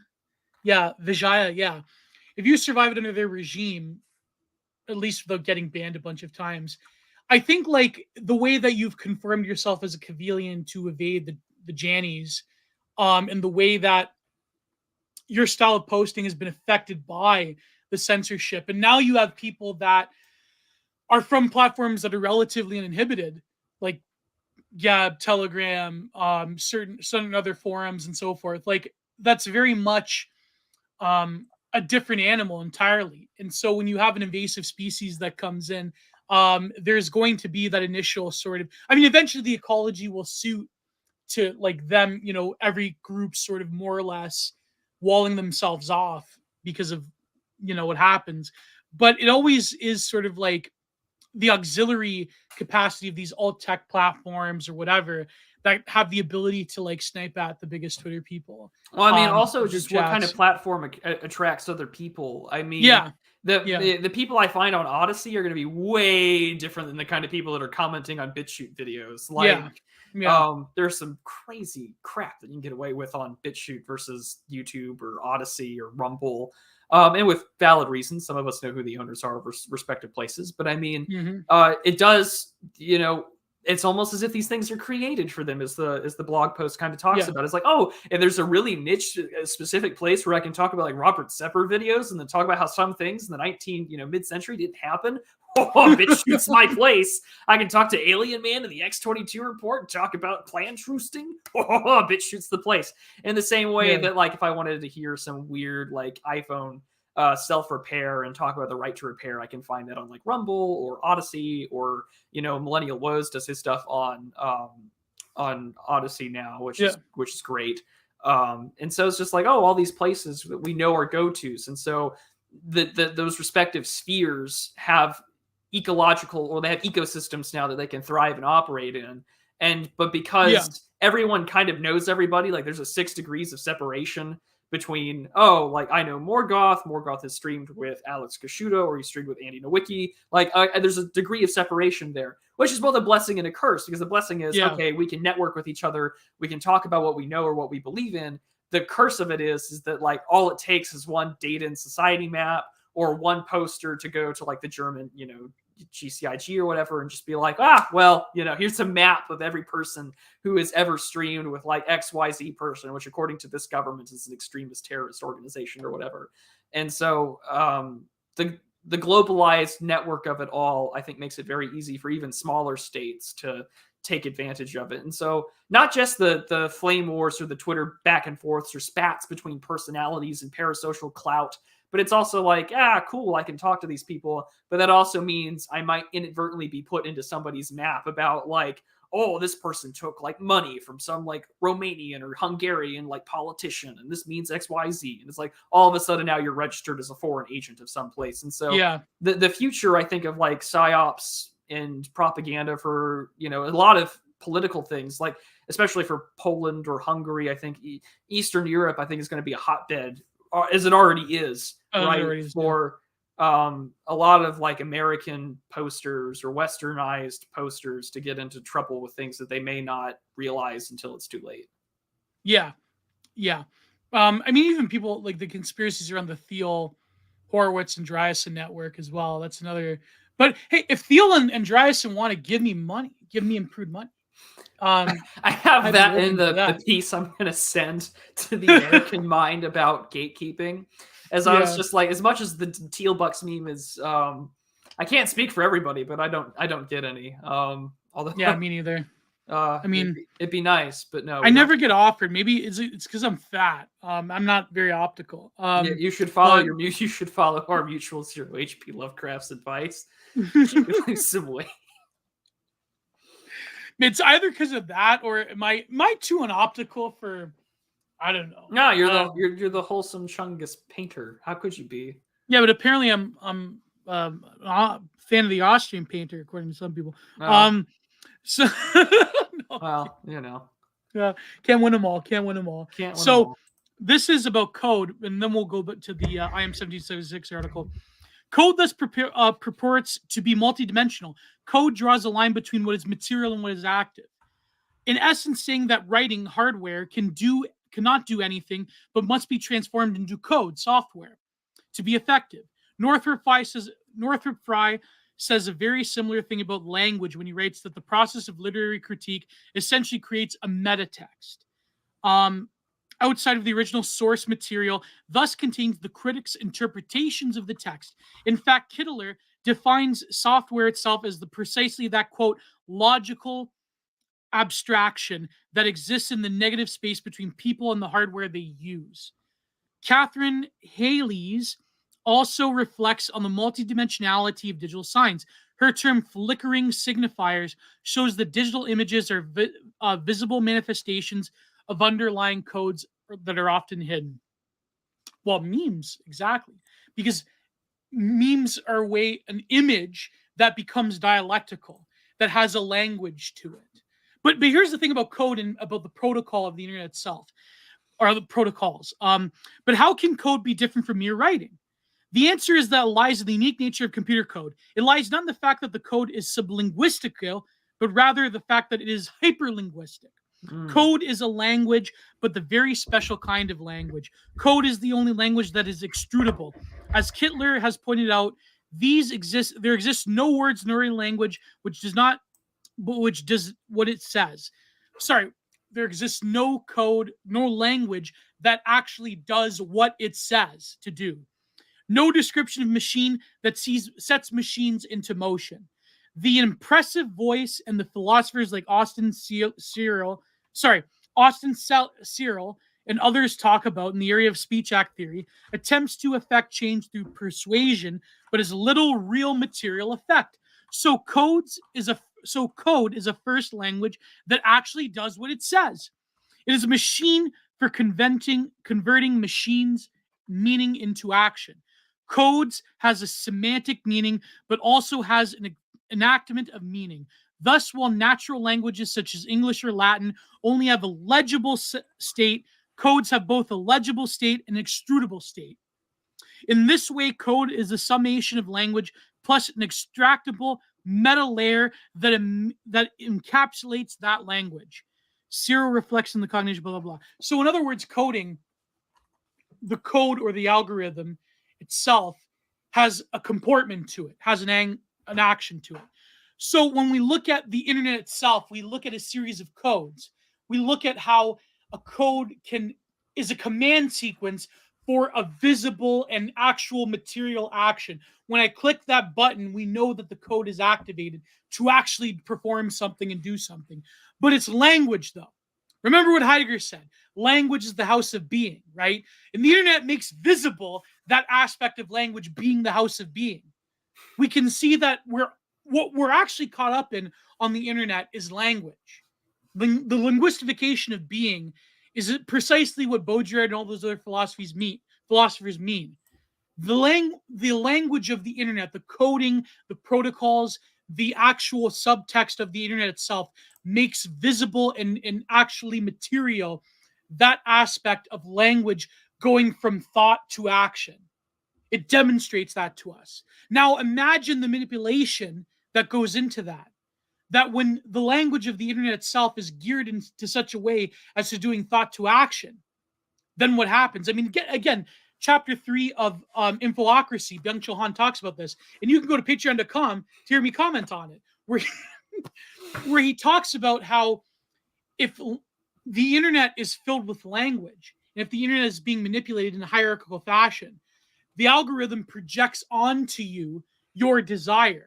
We know this when we, search terms, then you have Amazon links and advertising and so forth. The thing that I gripe with Byung-Chul Han is that it's not neutral. We know that, for example, Google will manipulate search results not to reflect your particular temperament, but what the algorithm thinks you should be searching. So they had a study out just a while back about saying they were talking about the impact of reminding people to vote, and that algorithmically they had pushed that in more democratic areas, like leading up to the election. That way it increased voter turnout compared to like red districts and things like that. In the same way that we know information will always be suppressed. That's why like these aren't neutral. We know that power is coordinated, right? Like that's why we know that Data and Society can do what it was from Google that gets funds from the United States National Endowment for Democracy. And the same way that we can recognize that like even in our own politics here online, we debate linguistically all the time. This is what I said in my last video about the about amnestic democracy. Is that because of how social media works in the age of computer mediated communication, everything that we talk about now is going to be purely about linguistics and models. So what are we fighting about all of the time? Well, who has the best political model to explain what the hell's going on? This is why you get everyone talking about things like the cathedrals. Why you get people talking about the octopus, GNC, GAE, USG, that other one that starts with Z that I don't know if I can say on YouTube. But like, whatever three-letter acronym. You type it on Twitter for some reason. Not that I would tempt fate. I wouldn't. But I mean, whatever model or acronym of 3 letters of your choice, they're out there for us to debate over and argue. And so our entire identity is going to be based around who can rally the flag around whose idea it is and how do we like best describe it, who's got the best model that can all encompassingly explain everything. It's almost as if we're trying to address this political theodicy of like, the classic concept of like trying to explain the essence of God being omnipotent, omnipresent, and all that without explaining why evil happens. But for us, we're all trying to explain, well, how does power coordinate? How does it operate? And I think that no one's got the best model yet. You can take a little bit from everybody and kind of go from there. But I don't think anyone's nailed it down perfectly, because there are some things that are emergent, other things that aren't. And then because we're in this environment where everyone is in a stratified position trying to climb the social hierarchy ladder of clout, followers, money, influence, getting their name out there or whatever, we constantly, as you like to say, shark booming each other in order to ensure that... I had to explain that to Millennial Woes in this chat. Like, shark booming? What do you mean?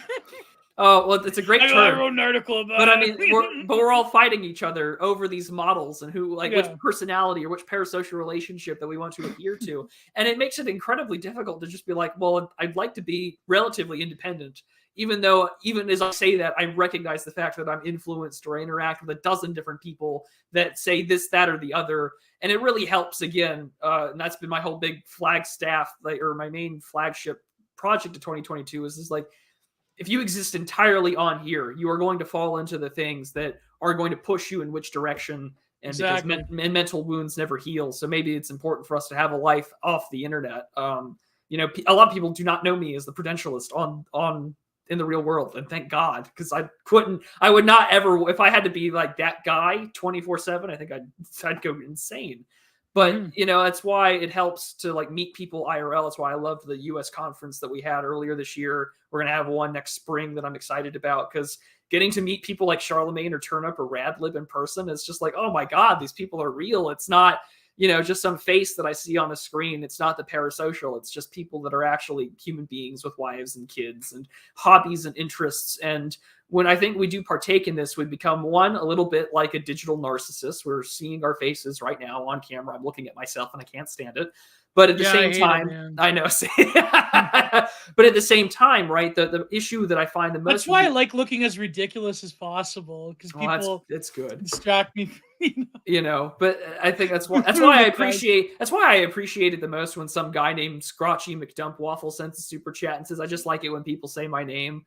One of my favorite people to send a super chat from. And you should, by the way, if you're listening. But the thing about all of this is that it becomes very easy to submit yourself rather openly and as guarded as you might be, right? Like the meme about the guy wearing a full suit of armor and then like the arrow comes in through the eye slit. Like that's how I feel sometimes logging onto Twitter. Like, oh, what psyop or what narrative or what BS? Who's going to subtweet me now? Yeah, who's going to subtweet me now? Who's going to quote tweet me and call me an F slur or whatever? It's just like that's why I delete a lot of bangers, because I don't want to deal with the hassle, because I'm still like in that frog Twitter mindset.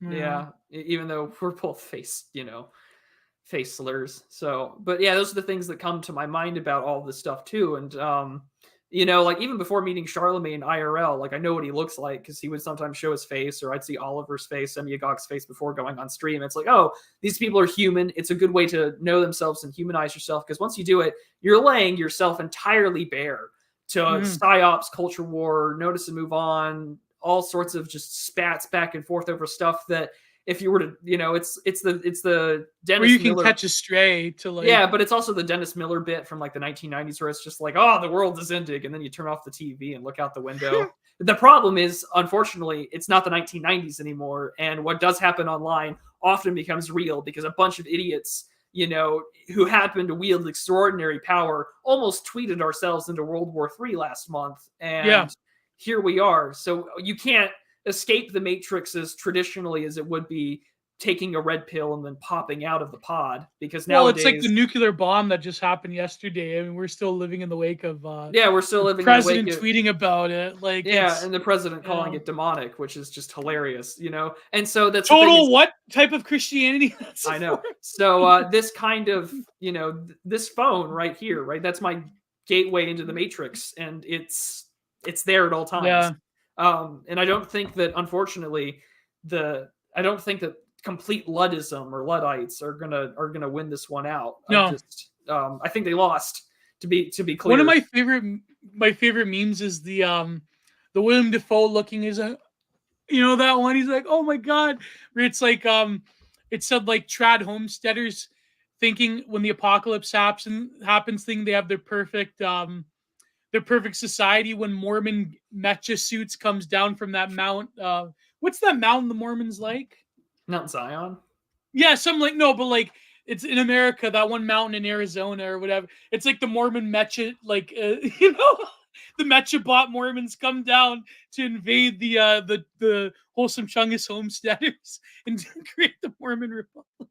That was a great meme. But the point being is that I think when you look at the interaction of the language of these various algorithms and protocols and codes on the internet, and you look at the physical structures, but you also look at the sort of impermeable cultural diffusion that happens among these groups, it's almost as if the linguistics that are shared among these groups on the internet are the same in the way that they operate, interacts with the way in which codes and algorithms determine those interactions and how you can evade that. But here's like a good sort of philosophic a thought probe, okay? So we know that a lot of algorithms on websites such as YouTube right here that we're broadcasting on right now, we know that there's sort of like these impermeable gods that change on a whim, and we don't really know when they change. We don't know what kind of content that they'll bless people with. And certain careers have been blessed because the algorithm shines down upon them. I believe Sargon back in the day became the head of Gamergate because the algorithm absolutely shined a ray of light upon Sargon. Of course, after Jim left, and of course the you're a garbage person sort of stuff, yeah, all that jazz. Yeah. But I mean, the little domino from the switch of content in the algorithm to all the way you have the huge domino of Anita calling him a garbage human. Like that's, you know. And then him threatening that he wouldn't even dare, you know. and destroying UKIP. But here's the counterpoint that I've also been thinking about, because we just talked about how sort of impermeable these things can be. But the thought experiment being is that if you are aware of the fact that algorithms largely influence not some, but the codes and the very infrastructure of the way that the UI design of a website and the way that social media, the way that sort of the predominant model of interaction and how certain interactions are predicated above other things. If you know all this, you are aware, if you have the knowledge of it, does that not constitute action, or do you slowly slip into the seduction of those impermeable, non-human sequences of events that happen naturally? Like, or if you're aware of it, going back to, Plato's Protagoras, if you have knowledge and naturally action will follow, right? But not really. We know that's not true. You can be aware of a manipulation of something, but do you act anyways? Or do you act within that knowledge? But the fact that there is that ambiguity, that you're not totally aware of it, you can sort of kind of guess. Well, it's like the Apple visualization. Yeah. Anyways, go ahead. What's your point? Well, no, I was about to say, well, not just about him, but like, I think that the self-awareness of it should probably show based upon what you consume or who you listen to or who you interact with, right? Like, I know that what gets demanded a lot out of people is like a purity test or a loyalty test or whatever. And like, I have mutuals that I'll have other people ask me like, why do you follow this person? Or like, is this person stalking you? Like, I had a DM from Radlib one time where he, Stained Haynes has my profile picture, and it's an inside joke between him and like 3 other people where I tell people to do what they want to do, which is like, do it, the Nike thing, just because I'm in a group chat full of writers. And so I'm just like, do it. Like, you should really go out there and put your stuff out for work. And so he's like, can I turn that into a flyer? And so he does. And so throughout all of New York City, there's this picture of my like frog PFP with the, meme image impact text that just says, do it, throughout New York. And I think that's rather cool. But I am saying like, who's the stalker of yours? And I was like, no, he's not a stalker. He's a friend and a writer and things like that. And so my point being is that we know these things are they're semi-permeable, but they're not really. And so I think that, if you're aware of it, then maybe you should be trying to dip your fingers into more than one pot and see what other sides are listening to. Exactly. It's difficult because that means you have to consume a lot of content. And I've actually been purposefully consuming less because I want to be less dependent on other people so I can try. Unless you don't have time. Well, time is one thing, but the other thing too is that I don't really want to outsource my moral or technical judgment to other people. Because, you know, they may say something that I agree with, but like say in the next video they don't. It's like, oh, well, you know. I had that moment with Sargon when he started fedora tipping and his videos back in 2015. Yeah, like, you know, his atheism, I was like, you know. And then ironically, you know, he had AA on one time, and I was like, oh, this dude's way more based than Sargon is. I'm going to start listening to him. And it's just strange now that all the people that I listened to like years ago, I'm now communicating with on Twitter. It's obscene. But I think the thing is that you either have to try and consume for yourself. So if like someone talks about something that you want to know more of, then you have to take the time to read it, or B, you do really have to start listening to who you don't. Like I still talk to rationalists on Twitter. I still listen to some of the guys from the Fed Post community, and they're sort of like, you kind of have to, because if not, it's going to be really weird when it's like, what's the, hold on, I'm going to have to look up the movie where it's, which movie? It's that 30 years. Brendan Fraser, Christopher Walken. He's just emerged out of a fallout shelter. Oh, Pleasantville. No. Oh, I know the one you're talking about. Yeah, that one. Yeah. I forget. But like, you know, and so he's emerging out of the fallout shelter at 30. You know, Blast from the Past. Oh God, Blast from the Past. There you go. 1999. But anyways, it's like, oh, you know, I've just emerged out of my fallout shelter, and it's not a blast from the past. It's a blast from the future, because it's just like, oh, here's where the discourse is right now, and here's where everything's been, and like this is what you've missed. And Dave the Distributist was talking about this last week or earlier this week on his shows on Tuesdays, where he's just like, I took a break off Twitter circa 2020. And I'm back on it now with my wife. And he's just like, it feels bizarre. And I was like, I'd imagine so if you've not been taking a transhumanist amphetamine for, you know, 24 hours a day, 7 days a week for 2 years. I too would think I'm been run through on a loop. And now, but the same thing is that he's been here long enough on the internet to know that maybe we're looping back to things that we had already run through or discussed or talked about, where that the same new poster gets to see the same debates and thinks, oh, we can make this happen again. And we see it in other lens of politics too, where I see like a lot of Zoomer, like, you know, politic GOP guys that are like, oh, you know, Pat Buchanan, Richard Nixon, all this stuff. And it's like, yes, but you were born, you know, in 2000, you know, like you were born in 2000. And like, unfortunately, according to my Gen X, you know, family members in politics who like were around for that time, things did not go well. No, but you know, join the club. We have jackets and we'll enjoy things. Have you read Beautiful Losers? You know, like Beautiful. Yeah. I remember 2000. That was a great year. Man, before the dark times. Before the dark times, exactly. Before the towers, right? But it's funny how like the ushering in the 21st century happens when towers fall. Like that's very poetic in a way, in a very terrible way. But and I feel like at the same time you have to realize too, you know, the internet really I believe there was some kind of act or some kind of invention or something that kicked off as well in 2001 when it comes to like the mass distribution of the internet, or was that 2003? Like 2003 was really like the Schelling point of where like normies started to go online. So if only like we were to look at what happened now, because it seems like that whole history is buried while I mean we're talking about it. 2000 had CIPA, the Children's Internet Protection Act, with the FCC. In the 1990s, you had the Telecommunications Act in 1996. And then there's a whole bunch of other stuff too that I'm just trying to think about in this regard. But I mean, we've had a lot I have this take though. Oh, go ahead. Go on. No, I have this theory, so I'll take that.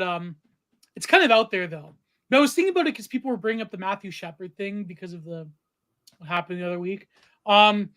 My take is that the anti-bullying thing that us millennials were subject to in the 90s and early 2000s, that informed the sort of secularization of the moral panic in America, North America in general.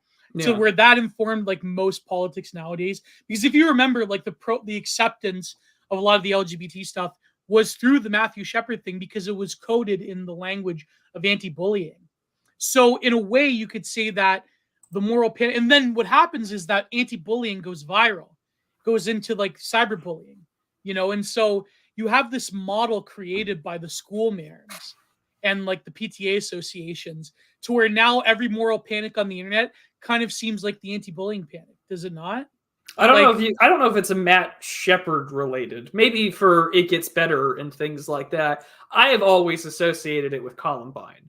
Oh yeah, that too. Yeah, Columbine. Because I mean, all it took, right? And to me, Columbine is just like the genesis of a lot of anti-bullying stuff, making sure that the whole the idea of the loner had been totally inversed. It wasn't the cool, rebel without a cause. The rebel without a cause now just plays Doom and plans out terrible mass casualty friend zone events. Because that became the narrative. No longer was it the satanic panic of like blaming Marilyn Manson and KMFDM for it. That was bodied.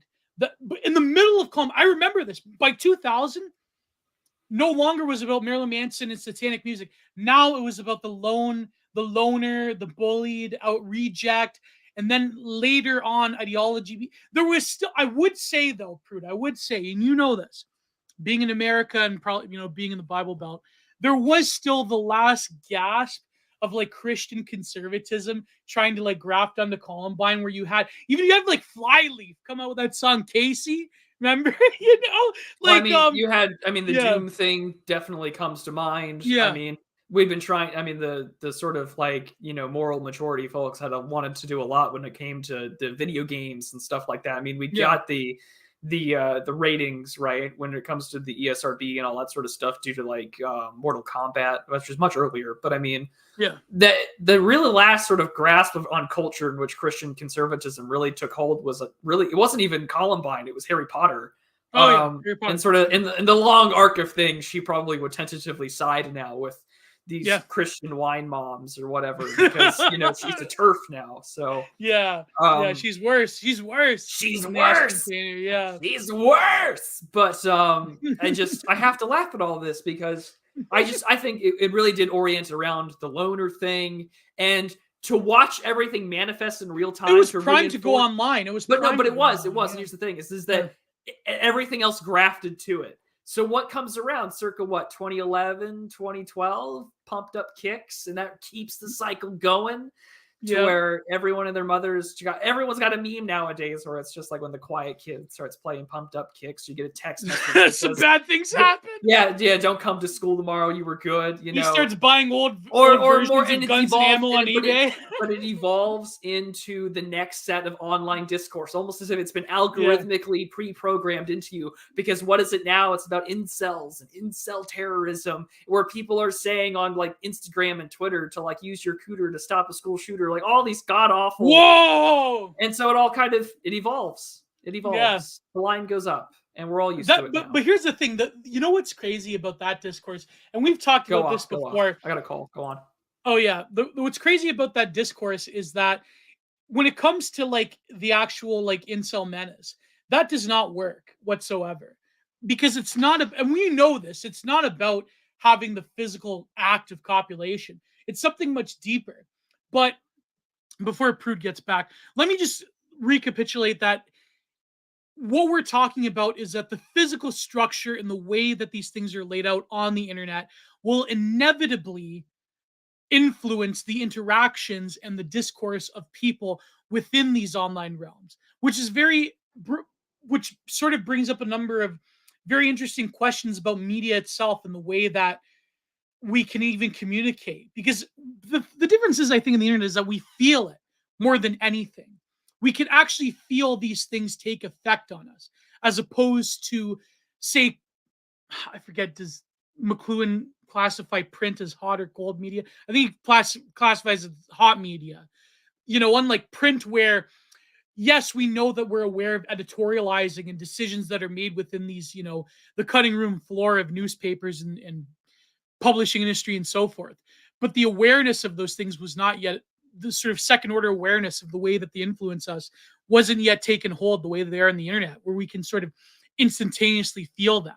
And so I feel like that's very important to keep in mind, is that the actual coding, the actual infrastructure of what we're experiencing, that is what transforms us and which transforms discourse. The way that certain memes take life, that's another big thing. So here's a good comment. Bill O'Reilly had Marilyn Manson on after Columbine. They seemed to like each other. I remember that interview. That was a pretty interesting interview with Marilyn Manson.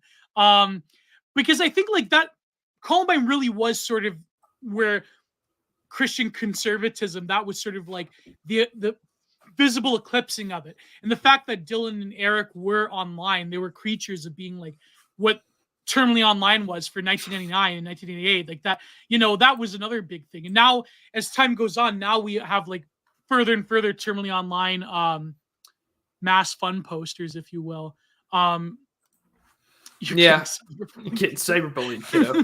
I mean, but that happens everywhere now. Although I think it's easy to take, and that's the other thing too about those, mass events is that it's seemingly, and someone pointed this out earlier. It's like, oh, gee, a lot of these publication/manifestos that they put out all eerily read the same way every single time. It's like, isn't that a neat coincidence? Well, they're all reading the same things too, as well. Ironically enough, they're all reading like Ted Kaczynski and, I mean, everyone else, antinatalists on YouTube, and they all do sound really the same. Like there's except for that black professor that quit and had his, he's the notable exception. We could even get away with reading that on like even Subscribestar. I feel like it wouldn't be. That's probably not. I'd go to Odyssey. That'd have to go to Odyssey. Yeah. Because we've been planning to do like a mass fun poster, paywall manifesto episode. But maybe we'll figure it out soon for December. Christmas season. But anyways, moving on. Should we read? Because we alluded to it before. Should we read the YAM 1776 one? Or the do you want Catherine to do? D? Yeah, let's do 1776. I think. All right. I think we've had enough of perversion as flip. We still have to get to super chats as well. Yeah, true. Okay, shared screen. Lovely. There we go. All right, this is one of my favorite 1776 articles, and I think there's some images I'm going to have to quickly go through. How the internet turned sour by YC de Trois. With John Rathman's accent. So it's about internet art as well. So this is why I like it. So shout out. I remember, I believe Mark sent me this article, DM me this, because he's like, you'd love this one. So we're reviewing it. So a tumble dryer is dragged onto someone's garden and filled with something heavy. A brick, perhaps, after setting it spinning. A figure in a camouflage jacket and protective face visor retreats from the camera frame. Immediately, the machine begins to stutter violently and soon disintegrates as parts fly off. Do you remember that video when that went viral? Yeah, I did. Yeah, I remember. Like, it was everywhere at one point. It was kind of like Numa Numa, or it's on Facebook as well. Like, all it was on. Yeah, it was all over. I think my mother shared it back on Facebook back in the day. The opening shot is of Main Squeeze, a 2014 video collage by Canadian artist John Rathman. What comes after is less unsettling. A young woman holds a small shellfish, stroking it affectionately before placing it on the ground and crushing it slowly under her heels. Yeah, I remember the crush video thing. That was another moral panic. I mean, and now it's just a giant fetish. Yeah. Ugh. Yeah. I think Turkey Tom did a video on the monkey thing. Rathman concerned, and that video, of course, did not get monetized. Rathman, concerned with the social existential impact of technology in contemporary life, discovers these many other strange performances while obsessively trawling the subaltern corners of the internet. And of course, it's funny because next week I'm actually contemplating, but I'm gonna have to like go through it with a scalpel because it's like literally 5 hours. Me and Impossible Princess's episode on Content Minded, we talk about her essays about how a lot of these early internet artists were like basically taking like very like low bandwidth videos and like putting them in these collages and these webcam feeds and so forth. Like there was a sort of optimism around actually sharing yourself on the internet that became the object of art exploration. So this is what Rathman's doing. Communities of trolls, pranksters, fetishists. The artist's aim, however, isn't to ridicule these characters as freaks. To the contrary. So not like Nobody TM, actually, that started off this stream, Nobody TM, that did ridicule them like freaks. But, you know, there's something more to Nobody TM that we would have to do a whole dedicated stream on. But, you know, the more marginal, the more ephemeral the culture is, the more flattened the object, the more it can actually reflect and reveal culture at large. What looks at first like a glimpse into perverse fringes is really meant to be a portrait of online culture in general. A fragmented world of niche identities and uneasy escapism, where humor and pleasure carry undercurrents of aggression and despair, and I would also say subversion. With such abundance of stimulation, it's difficult to say where satisfaction ends and enslavement begins. Even as we joke about the pathologies of online life, we often lose sight of the depressing arc that the internet revolution has followed during the past decade. It's impossible to know exactly what lies behind the playful tone of Twitter and carefree images of Instagram, but judging by the personal stories we have, there's no shortage of addiction to social media, prawn, and smartphones. Prawn. Identity crisis and anxiety about being judged or exposed. It seems much of our online existence is now characterized by the same sense of hyper-alert boredom, claustrophobia, and social estrangement the Raffman found at the margins of the internet years ago. Now it's just on complete blast at all times, everywhere you go. I mean, it's what was it today? I was reading about, hold on, I'm going to find the article. Because it where it was like talking about a loneliness in America, and it was just like, it was, it was in the Washington Post, and he said, Americans are choosing to be alone, and it was referring to referencing to the pandemic, but also most recently, I think like 30% of people are single now, or like above 30%. Well, and by 2030, it'll be like roughly 45 to 50% of all women will be single in the workforce. Whoa! Which is terrifying. But like hours per week, and this was from the American Time Use Survey.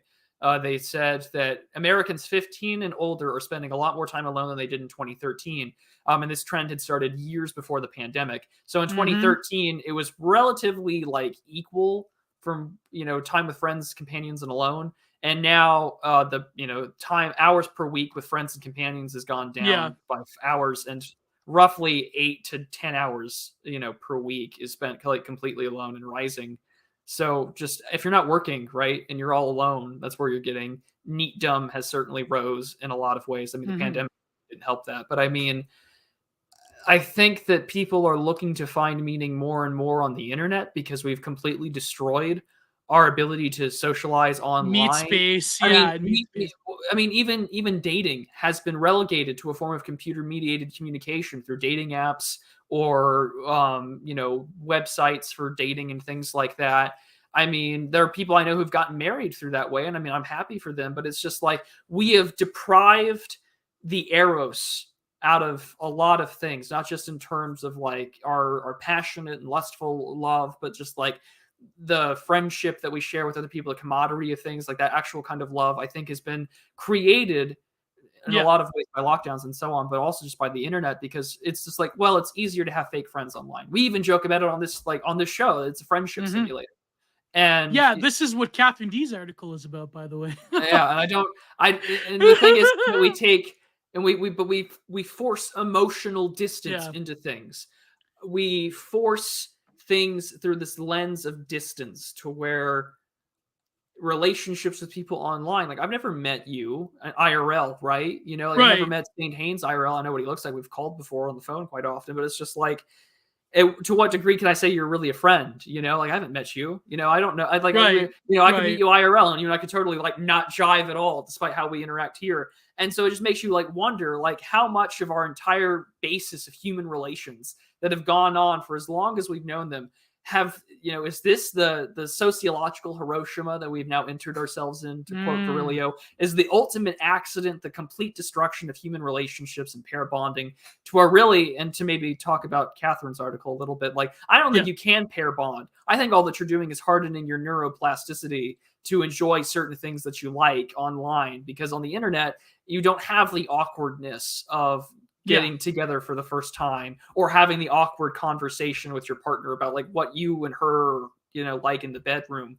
It's like, well, you can just text or edit things or put things in parentheses, like, hey, I like this instead. Or can you say those like words or whatever? And so I just think to myself, it's not that we're pair bonding. It's just that it's just mutual, masturbatory acts. Onanism, It's just, textual onanism with other people that tend to like the same sort of stuff that we do. And so people are more accumulated to like each other based upon their porn histories, their FetLife profiles. And I think that they are legitimate, I want to be an architect. I want to be an artist. I like Godspeed You Black Emperor. What do you like? And it's just like, no, I want to do this.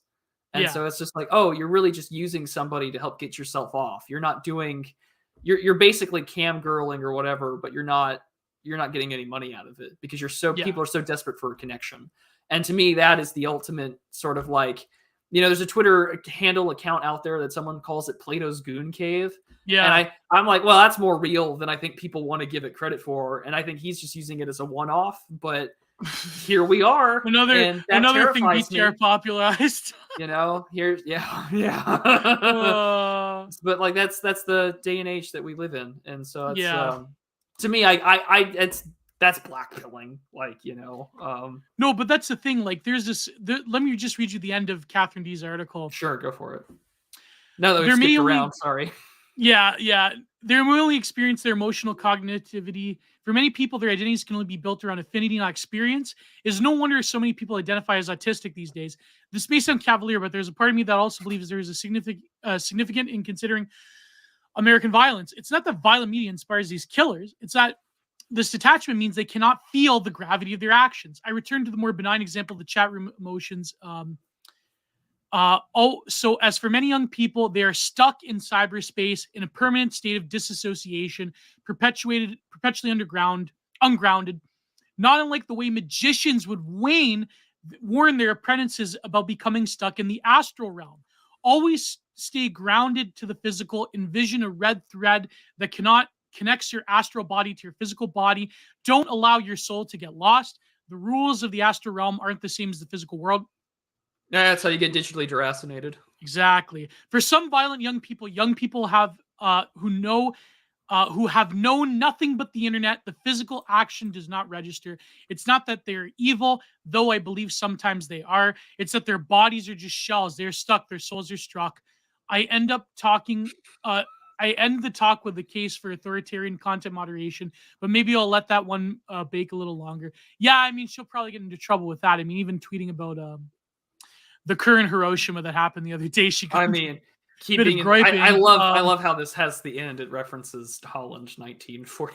Yeah, by Neutral Milk Hotel. Yeah, thank you, Jeff Magnum. Very nice. No, but I think it's true. Like we're like, even me, I experienced this. Like, even like it's different. I think when you have an intense connection with a woman on the internet, because then you do have like these romantic illusions that. It's kind of weird. Well, that's the meme. It's like this mother, he looked at a girl online who interacted with him, and now he's envisioned his whole life and future with her. Look at this. I mean, men do this too.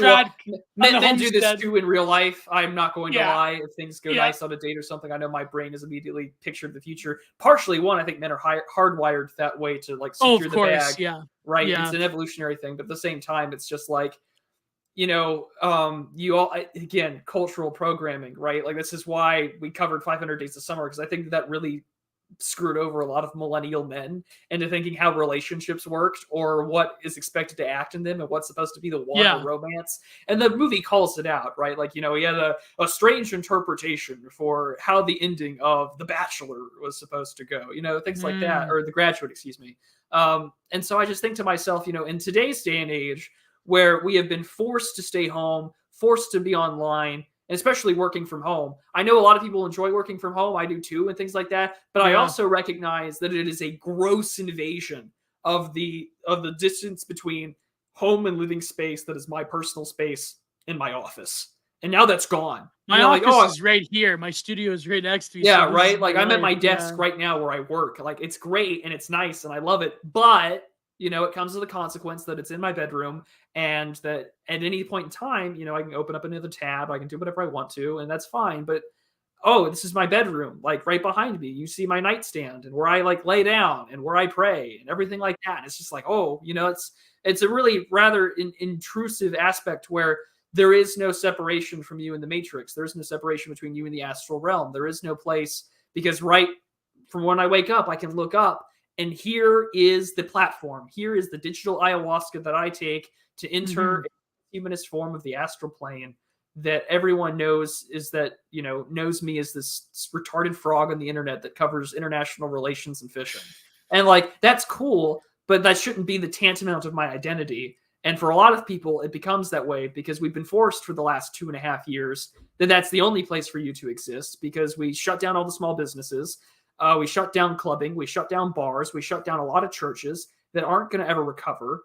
And this is the only place for you to exist now. This is the pod. It doesn't matter how big your mansion is. The pod is how big your screen is and how fast your internet connection is. That's your pod more than anything else. And but the thing is, we say this in the awareness that I'm probably that. Like, my whole life has been my screen and these four walls. Not my whole life, I shouldn't say that. But it's a huge part of it. As soon as those restrictions break down, I'm gonna kidnap you and bring you to the United States. As soon as Peter Thiel gives me enough money to move to Florida. Nudge Unit, if you want to send a super chat, Nudge Unit, I will read your very thoughtful question. No, I'll probably end up reading it anyways, but if you're so kind as to send me a super chat, because Nudge Unit does have a really good question that we'll get to before the super chats. But romantic delusions. I said romantic dreams. I was thinking of the Deftones song "Romantic Dreams." But no, anyways, moving on. Oh God, the cute local girl we have met at a house party 20 years ago is no longer in the league. What's the point of going out to meet people? Exactly. Well, didn't we talk about this with OnlyFans, where every guy fantasizes about the girl next door? But the girl next door has an OnlyFans now, so really anyone can be the girls next door. Yeah, exactly. Oh, metaphysics. Oh no. Yeah, there's that trad wife with tattoos on Twitter nowadays. Did you see her? A trad wife with tattoos. Yeah, she's got 3 kids and she's got covered with ink. Well, someone turned that into a trad wife. Someone fielded. Well, I was going to say swords into plowshares, but someone, I guess, planted a field with that hoe. So I mean, good for her. But as much as we knock it, though, we have to admit, and they're more successful than us. Who am I to complain? Yeah, I would be speaking hypocritically with this giant singledom bachelor plank in my eye. Yeah, exactly. No, but I was gonna say everyone does love the trashy alt girl, though. I mean, there's there's a sexual power about it, Oh, there's an allure to it, like nobody's business. Let's not kid ourselves. What's that group of? We grew up around scene girls and emo chicks, for God's sakes. We grew around people's goth phase. We're ruined. Even though you know that deep down that they're not good for you, that's not gonna work. Maybe it does work. I mean, there was one guy that managed to, housewife her. The girl that you met at the Vans Unleashed tour or whatever in 2009, she's probably terrible for you, but by God, if you saw her today, you'd take that. You'd probably take it. And buy the fish antibiotics and go for it. But I mean, buy the fish antibiotics. But that's what I mean. It is really weird how that sort of e-girl, alt girl look becomes this it just became online. Sexual. Yeah, it became online. Exactly. Now, I mean, I really don't. I don't. If you can draw a straight line from the scene, Hard Rock Cafe style to MySpace and Tumblr. MySpace, Tumblr, e-girl, the Hot Topic girl, to someone who's that group of e-girls that all look the same? One's their name Angel Kitty or something like that. I don't know. It's I was gonna say something else, but okay. Oh, go ahead. What were you gonna say? I was gonna be what do you mean, Red Scare Girls or? Oh, yeah, but they're different though. They're okay. Dash is not. Well, they're Eastern European, of course. Pure e-girl, right? But I feel like Anna there you go. Okay, that's what I needed. I mean, you can draw a straight line from the. Is Tumblr. Anna a sex symbol though? The way that Dash is, I don't think so. I think she's the brain. She is to somebody on Twitter. She is to somebody. Yeah. Not kid no, ourselves. She looks good. But I think that for IRL women of online personalities, there's a rule 34 to them that if they exist, they are somebody's dream girl or sexual symbol. I mean, you can trace a line of the Tumblr Hot Topic scene girl with the long black hair, the goth stuff, and the Slayer t-shirt. And I mean, exactly, Donald Trump gaming. Exactly. There you go. I now love that there's this like image of like an anime profile picture of myself and Gio all in one space. But no, there's a straight line from those pale types woman of with people. dark hair. I think he's describing my girlfriend. Gifts and give it. No, I'm kidding. There you go. Fucking but he's describing. There's a straight line though, Gio. There's a straight line. She's just a friend. She's just a friend. For now, she's just a friend. For now. But there's she's probably listening to this right now. Way to go! I know. I'm gonna get a signal message. You're gonna get a lovely DM later. Gio, what the hell? But no, there's a straight line of those type of people, the Hot Topic girls of say 10, 15 years ago, that are now the e-girl and the titty streamer of today. I mean, I tune in and I hear it's a mainstay of the show. It's why you show up. You're here for exactly. It's a charm of the show. It's a charm. It's a feature, not a bug. It's a feature, not a bug. But I mean, think about that. Think about the aesthetic, and they just turned it bubblegum pink, and they made the manic with like the Bambi nose. with the Bambi nose and the stupid whatever those eyes are that they do. I think the Rad Femmes do have a point. It is kind of like neotinous. Like it does kind of like. You don't think like you don't think. But I mean, it's the same way that like someone who's it's like the porn industry. Like a girl turns 24 and they just cast her into the MILF section, even though she's still 24. In the same way that like someone like Pokimane or Belle Delphine or the OK Boomer girl or whatever, they're all getting into their like mid to late 20s, but they're gonna do whatever it takes to look as neotinous as possible on camera because once that runs dry. I don't like Pokimane. I don't like her look. She's not that great. I mean, I don't like any of these people, but for some reason they make a shit ton of money by the nature of being Brittany Venti blows her out of the water, in my opinion. But that's, Oh, sorry. Are we just talking about that in a group chat somewhere? Yeah, I think so. We're all in the same like 20 because Brittany Venti screen cap Billy. That's why. He did, or she did. Yeah, there you go. Billy has not been wrong about a lot on Twitter. There you go. Raging Mandarin. Have you seen her without makeup? I mean, I like, who was it? Astral the other day that tweeted is like, I would like to, or him or Bizlet. No, it was Bizlet who did it. It was Bizlet. Bizlet had tweeted out a while back, a few months ago, or like last year, where he was just like, oh yeah, a reminder that like once like a Latina or whatever hits 25, it's all downhill from there. And showed, like fat Nickel or like someone who's chubby, and now she's tweeting about how fit and thin she is, and he's just like, I still haven't gotten my thank you for making her attractive again. Because Bizlet had the most nuclear take on lean beef patty. And like that got broadcasted on Hassan Piker, and yeah. He's like, if you like this, lean beef patty, muscular tomboy abs chick, you're just gay, and everyone had to cover it. Look at this. I already have a draft for a Geo bingo. Includes simping back impression, terrible ghouls, Economic Zone Canada. Economic Zone Canada, my good. Maybe unless. Can we get that so I can tally it up and show it on stream next week? Put Goon Caves on there, Anti-Phenolic. Can you please tweet that out in an image so I can print that out and fill it out every episode? See if we can hit bingo every time. We will make this a mainstay of the show. This will happen. Get some bingo sheets now. Who would have guessed? I know, yeah, right. No, but what's funny though is that when it comes to the age discourse, I despise that, because if you're a late bloomer in life, such as myself, then it's like, if I want a family, at least more than one child one day, I'm gonna have to settle. I'm gonna have to make the supreme sacrifice of settling for a younger woman instead of the MILF of my fantasies. So it's Is that such a bad thing? That was like the one post someone, I think it was in Jay Burns' chat, where it was like it was Stabler from SVU, but it was like 4chan. It's like, this woman was 1 hour and 50 seconds away from 17 years old. How dare you? Being 18. She was 17 years old, 23 hours, 11, and 58 minutes and 59 seconds. You sick fuck. Yeah. How dare you? Oh, it's so bad. That's terrible. Yeah, the discourse around that stuff though is toxic as all hell, because then out of nowhere some really weird lolberts will emerge and be like, "Oh, actually," and it's just like, it's just like, "Oh, it's thank you, lol cow, for confirming some shit libs like horseshoe theory about lolberts and Foucauldian French post-structuralists and marital. No, never mind. kind of like in Nutcracker, the manifesto. On the fair and equal distribution of wives. Yeah, and they happen to be of a questionable age. That's, by the way, go and buy Nutcracker. I should post a link in the chat. By our good friend Dan Baltic at Dan Baltic's Press. book is so good. Yeah. Fisted by Foucault. That remains by far the greatest name of any publication I have ever seen. Oh my god! I wish I had something that good. We should continue on.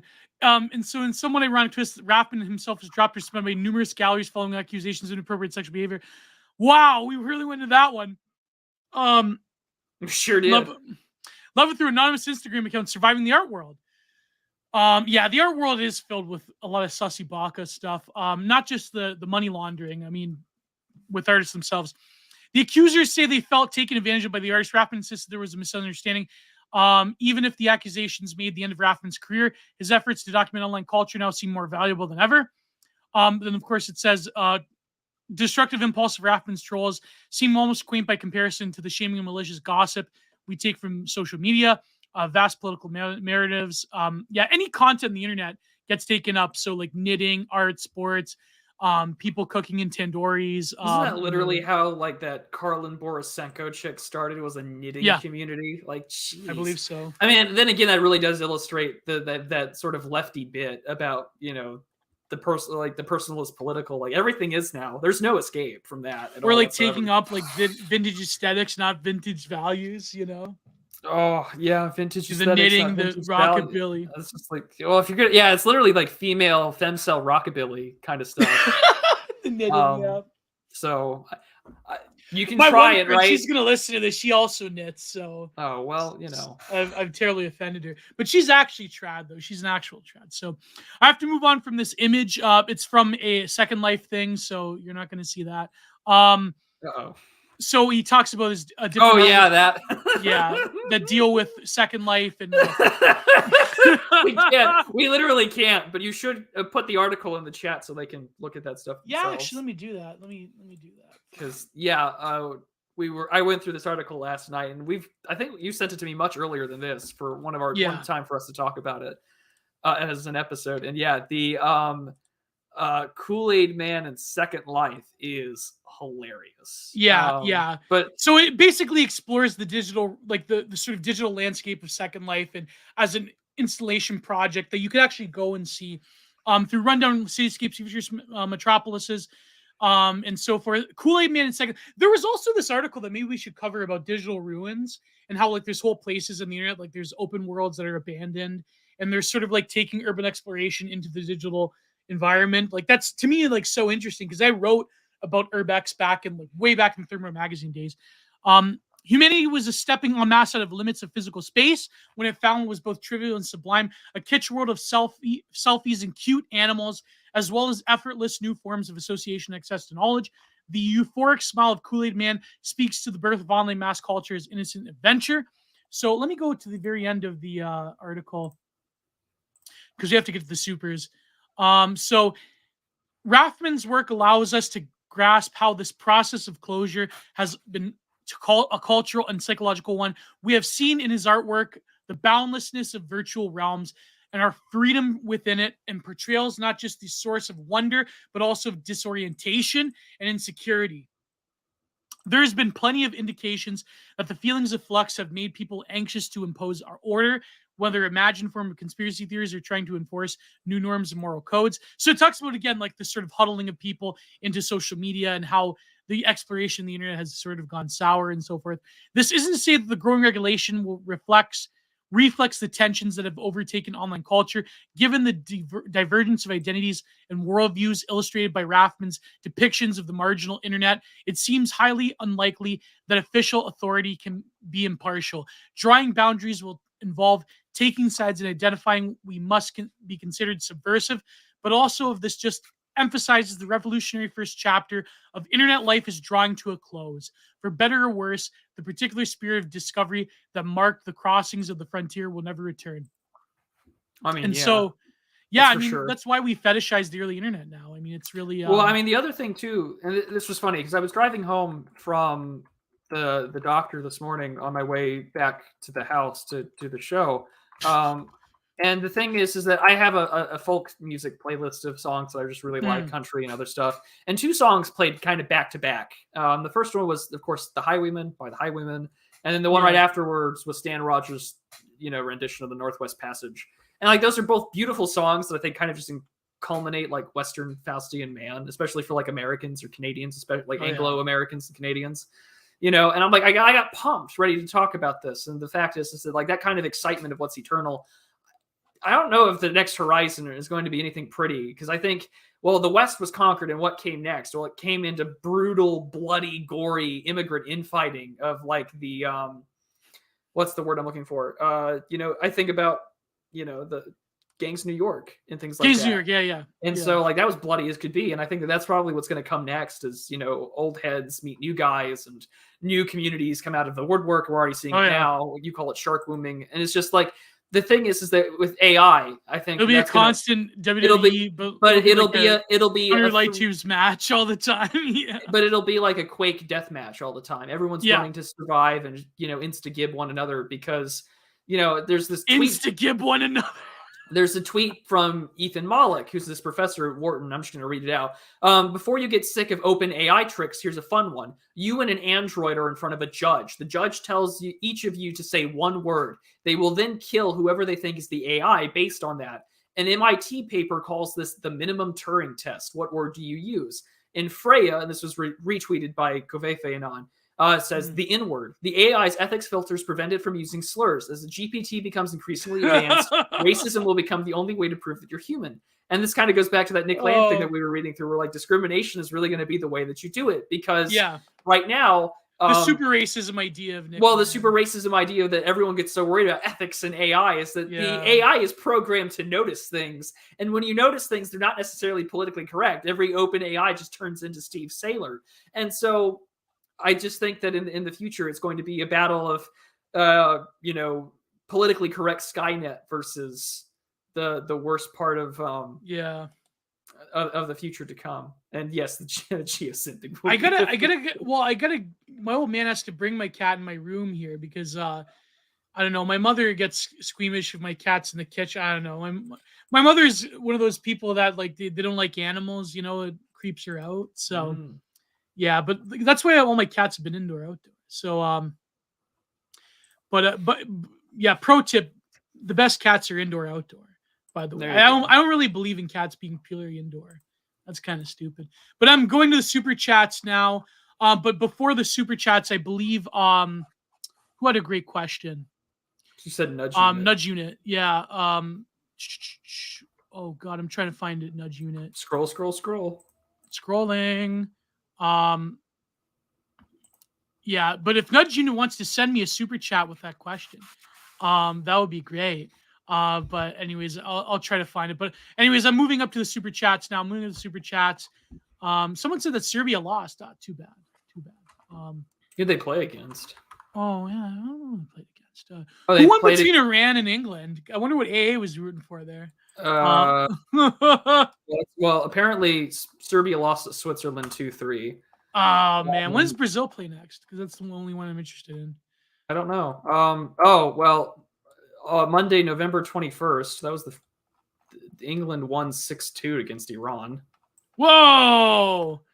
Terrible. And I mean, the U.S. beat them 1-0. So the USA and England advanced, I believe. Yeah.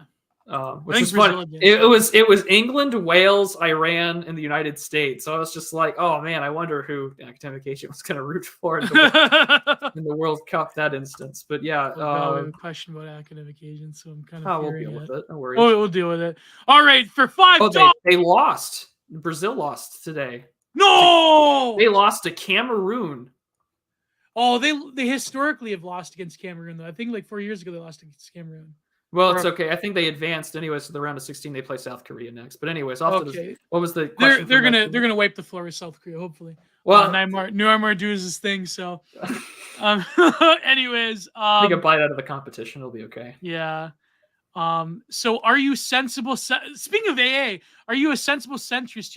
Well, I don't know exactly what AA means by sensible centrism, so I don't think I'm one. Maybe I guess I get the strategy that like we're the same people, but I don't know if it's gonna work. I mean, we've been saying that we're the same people for a while. I think the biggest objections that I have seen, both in group chats and on Twitter, has been. Well, you know more about this. I'm not paying attention to sensible. Well, sure. Sure. I'll try my best to give some thoughts on it, I guess, because I'm sure. Is Moldbug a sensible centrist?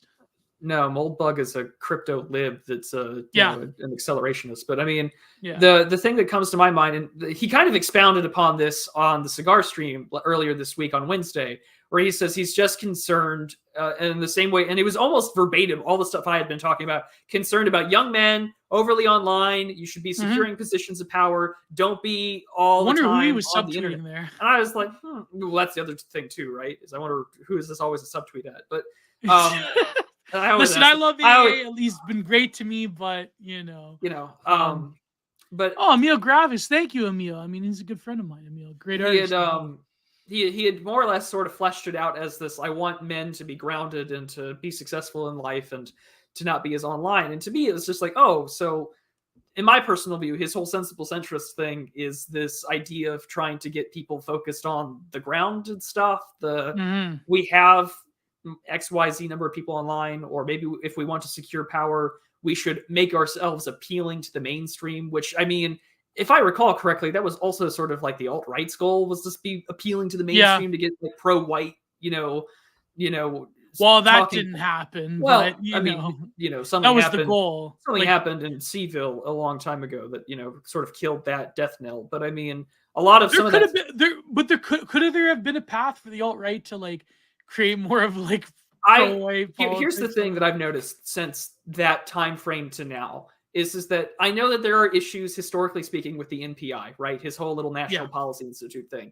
But that was a think tank that wrote papers. And I mean, yes, there's some chicanery tax stuff behind it too. But I mean, if the dissident right or the sensible centrists or whatever, if we all of a sudden had a white paper, policy paper written, and it was sent out to like prominent think tanks, or we had that kind of influence that said, here is the detailed plan to get microplastics out of every scrotum of every male in America.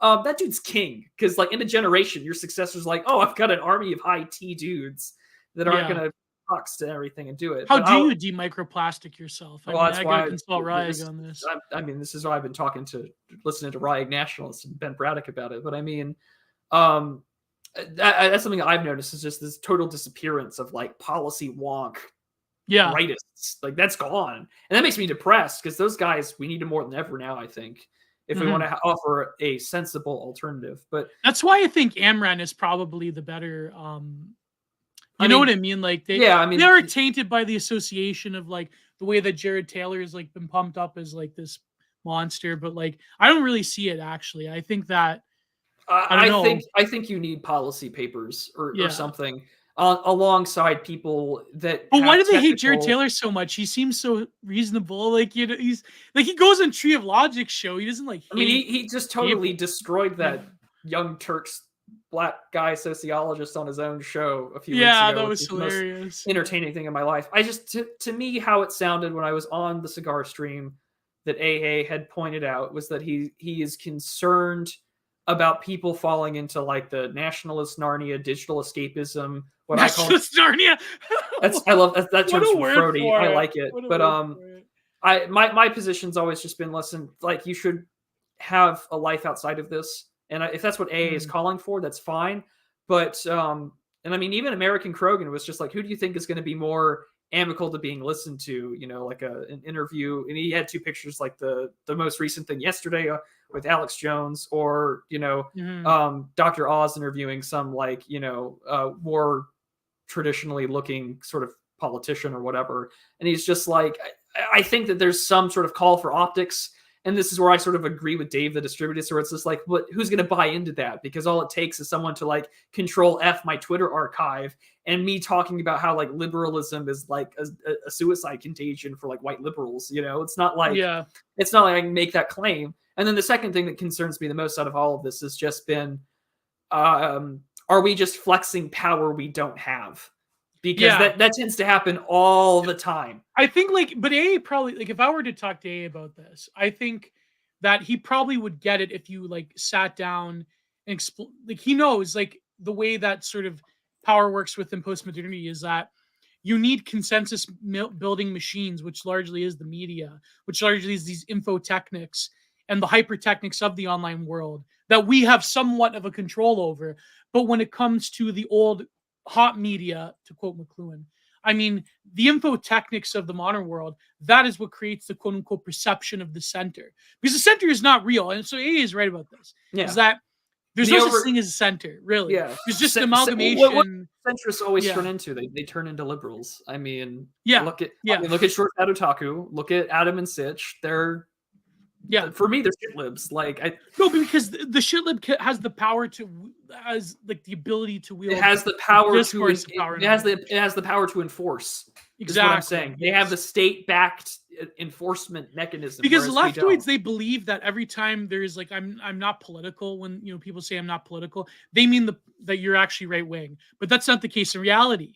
We know that that's not true. Yeah, there are plenty of apolitical people that I talk to all the time that literally don't pay attention. Basic liberal assumptions, I mean, that's called the default Democrat or whatever, or they just have basic shit lib assumptions, or they have basic American conservative civic religion stuff from 50 years ago that they bought into. I mean, a lot of people I know just don't buy into culture war stuff. They just buy into it from whatever lens of their hobbies or interests are. And that's how they eat it. And unfortunately, now because everything is political, they have to become political actors and, buy either their vote or their wallet or whatever they consume. And it's unfortunate. For instance, in my parish, a lot of our young men have a book club and they read things like Live Not by Lies or the Gulag Archipelago. They're we want to be better men.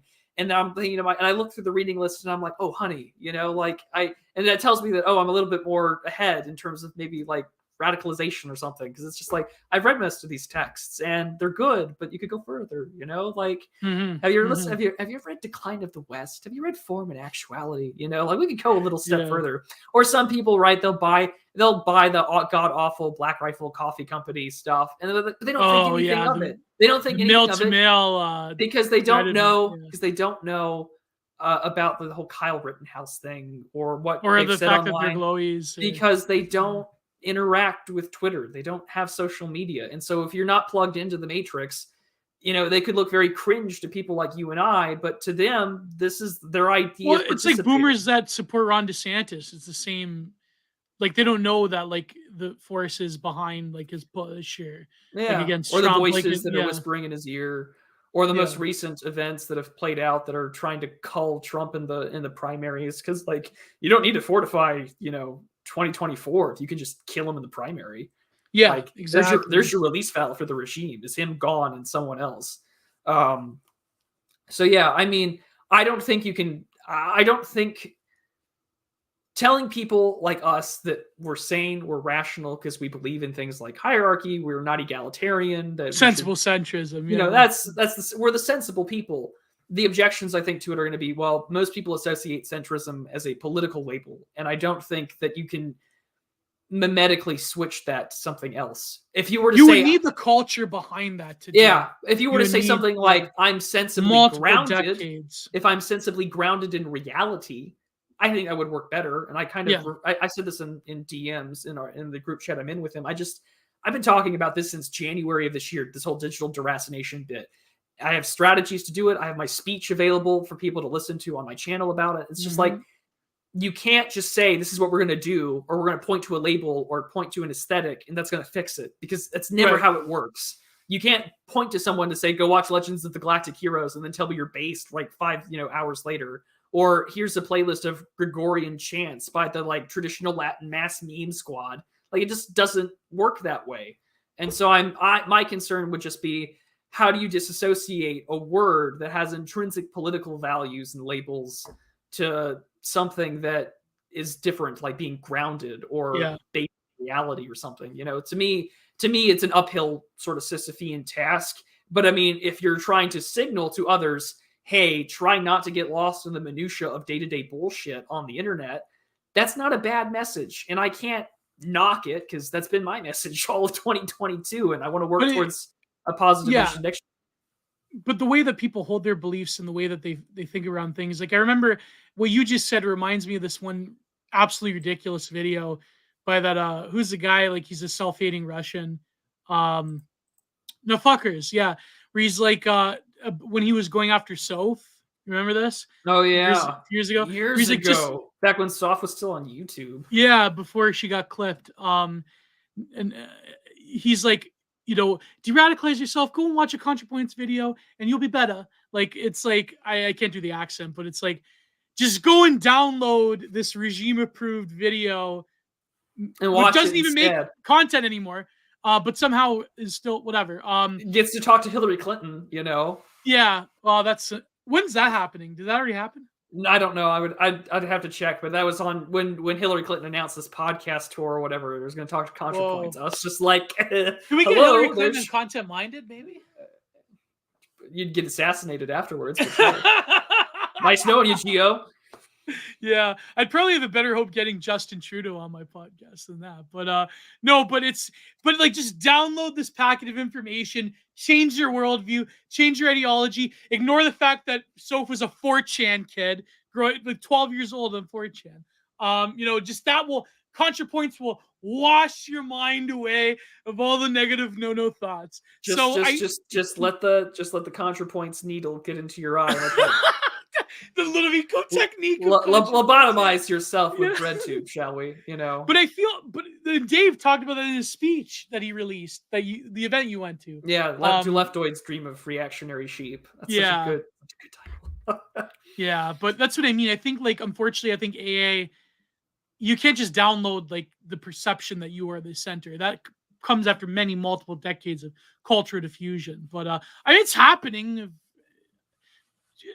Okay, whatever, like, listen, okay, whatever we can say about what happened yesterday, you got to admit that was kind of like the greatest act of shitposting I've ever seen in my life.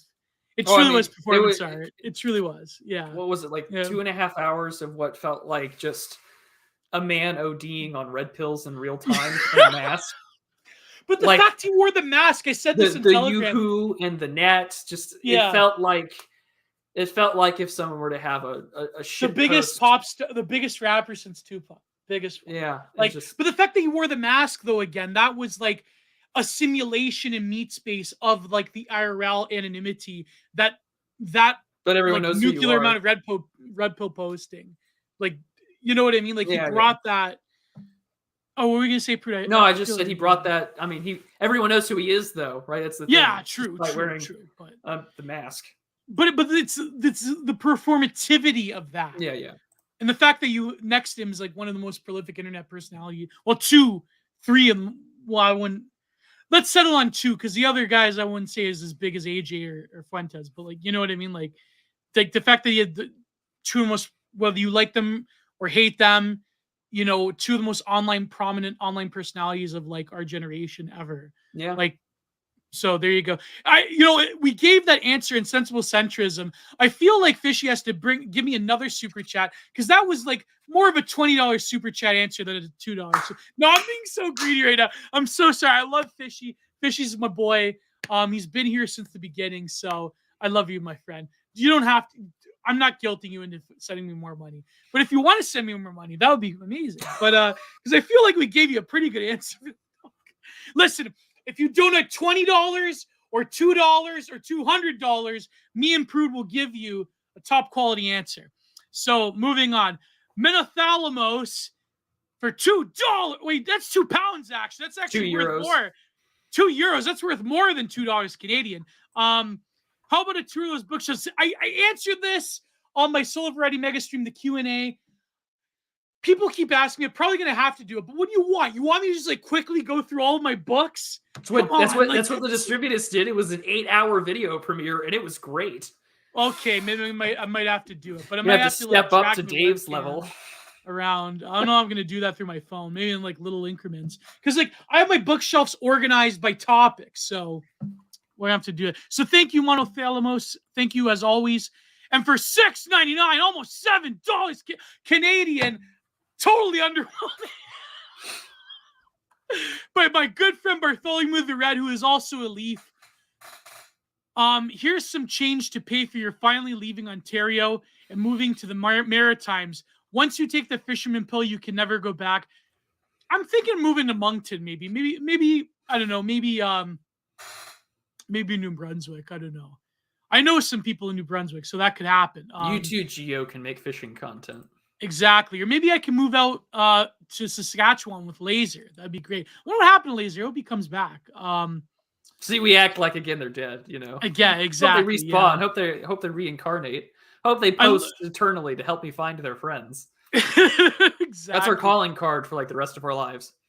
I love how Reprobus did my lead speak and he like took to the next level. That's like how he tweets. So thank you, Reprobus. Thank you, my friend. Oh, by the way, there was in between those two super chats. This isn't a super chat, but I must mention this. Mr. Armor, RIP to Ray Pete. Yes, RIP to Ray Pete. I want to do a drawing of Ray Pete. I originally had an idea to review his paintings. So maybe I'll do that. I'll bring back, because I haven't been doing any videos for a few months now on my Modern Art Madness videos. So I will probably do a review of Ray Pete's artwork, his portrait and his the lovely ladies that he painted. So I don't know if it's YouTube friendly though. That's a work of art. It's work of art. It can go. So yeah. Did someone say InfoWaffen there? Oh my god. Oh man, Son of Hester for $5. I can hardly ever catch these live, but the VODs are always great listening while I work in my workshop. Hats off to you, lads. Yes, and I'm at least for the ones on my channel, I'm starting the process of turning them into MP3s to then upload to my Anchor, that you can go to Anchor or Spotify to download them. So yeah, so maybe Prude will have, maybe he'll put them I will be having all of my content, MP3 stuff on Spotify pretty soon. Yeah. I also so that includes the Sunday streams, the fishing videos, everything will be in playlists for you pretty soon. Yeah, and also I know that the backlogs, I recently uploaded all of my backlog to Odyssey. So my Odyssey channel is catched up in case, God forbid something. But Odyssey is a great archive because it is a chain link. So yeah, and I've also opened up a Rumble account to sync everything from nice. over there too. Nice. So I've got all three, although I'm delayed on my BitChute keeping up to track, but I kind of don't bother with it because it's just not my environment, but that account is there and syncing. Yeah. The only thing I hate is you have to upload like the longer videos to Odyssey physically. Which it's a small price to pay for a pretty decent alternative. Yeah. Yeah, Keith Woods taught me that trick where you download it from YouTube and then you put it on Odyssey and then when you have any lag. So for £10, thank you. Oh, is this £10? Yes, for Jab. Yeah, €10. Jab the face O_O. Thank you. I think it was a sticker, but you just throw me £10. But thank you, my friend. Sometimes those are the best super chats. You don't have to use your brain power. Long-winded answer. Yeah, but thank you. £10 is quite a lot in Canadian. So for $1.99 by Raging Mandrill, the meme magic is back. We already covered that with the frogs. So post frogs in the chat. Thank you, Raging Mandrill, our good friend. There's your frog. There you go. Maybe Raging Mandrill and Content Minded one day. Who knows? For another one, and I mean magic is real. Post the frog. Thank you, my friend Raging Mandrill. So that's $3. There you go. €3 actually. I'm finding it. He has sent another one. So quaint that Ben Shapiro was the DNS report. Oh yeah, he was the Data and Society report. Everyone was labeling him as a net. Oh, and he responded because he made that tweet. He's just like, "I'm not alt-right. Here are the people that are." And he's like, "Those people hate me. They've trolled me. They sent me the merchant memes back in the day." Although if you go back to 2016, he has his own version of the merchant meme with his face. I can't believe that's real. I can't believe that he still has it up on Twitter. Yeah. That's just the unbelievable I think you used to get clipped for merchant memes. You would never. Yeah. Speaking of Keith Woods, this is the landmine right here, but it's for $20 by Death by Cognitive Dissonance. Okay. Oh my God. Just got $50 from a good friend. Well, there you go. But like you said, do we have to cover this one? But it's for $20. He paid you, so yes, we do. All right. Can either of you speak to the conflict in between AA and Keith Woods? Keith is a smart guy, but comes off as petty in these disputes. Is there anything to be gained from feuding? Great show as always. P.S. Sub to Vingul. Well, I didn't know Thank you, Vingall's the ultimate Janny. Thank you. I didn't know he had a channel. I mean, me neither. But Death by Cognitive Dissonance, thank you so much, my friend, for the $20. What a landmine to step in, though. I just want to say, right off the bat, I respect both of them. I have no dog in the fight, okay? Please. God, please. I admire and respect both of them. And I bow to both of them as content kings. So I think what it was the positive and negative vision thing. Oh, the against ideology stuff was the thing that I saw really had set it off. Was AA put out the video, Keith did a sort of listen and classic style response video, old school YouTube response video, and then he had posted the tweet interaction between about it, and I didn't find that to be in particularly good taste.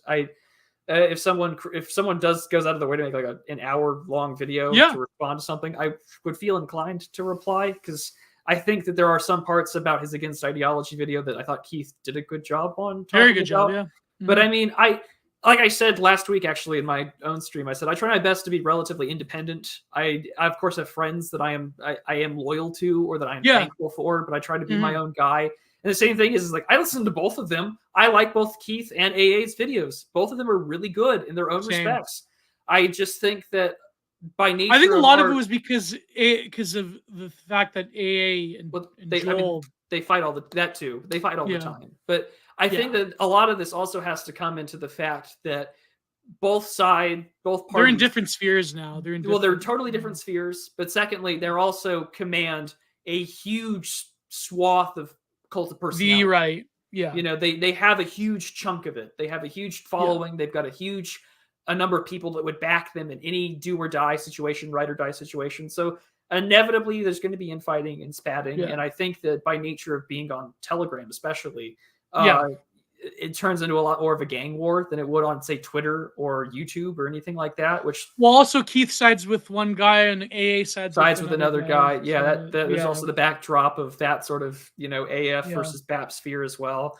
So as for this dispute, I mean, one, I find this to be a natural consequence of just two larger personalities online that cover different parts of what you would call the E-right. And secondly, I just think that if someone goes out of their way to respond for an hour plus, maybe I should probably take a look at what's said in there. I said this to AA himself. I said that I get the negative vision, but I also get what Joel and Keith is saying. So it's like, I think it's important to have both. Exactly. Like I've said before, I know we're just like totally cucking ourselves by being the centrist, but I don't have a dog. I don't have a dog in the fight. I don't. Yeah. I get A's point that you need a wrecking ball and you need you want to tactical. But I think I said this on, I think it was like Isaac Simpson's podcast or with Oren McIntyre. I said the issue about negative and positive vision is that once you clear them all out, you better have a positive there. You have a positive vision to garner people's support. Napoleon took the spirit of the revolution in order to secure himself power. That's what the Napoleonic codes were for a reason. Exactly. And so I don't want. So say we win, right? Say tomorrow, Base World happens, and Base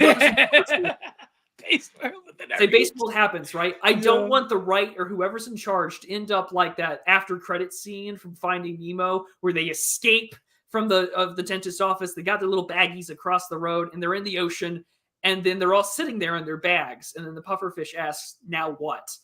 We should have a plan for afterwards. And I think that has to include a positive vision. What are we going to do now? We shouldn't, After we liquidated the Kulaks, what are we going to do?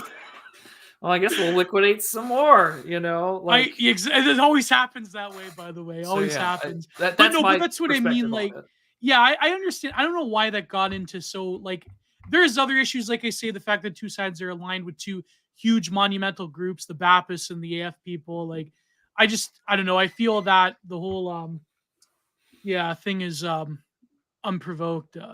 It's not my fight either in regards to this, but I like both. I find that both have some interesting takes and differing perspectives. I like Keith's Council of Foreign Relations video a lot. I actually recommend a lot of people to go over it. But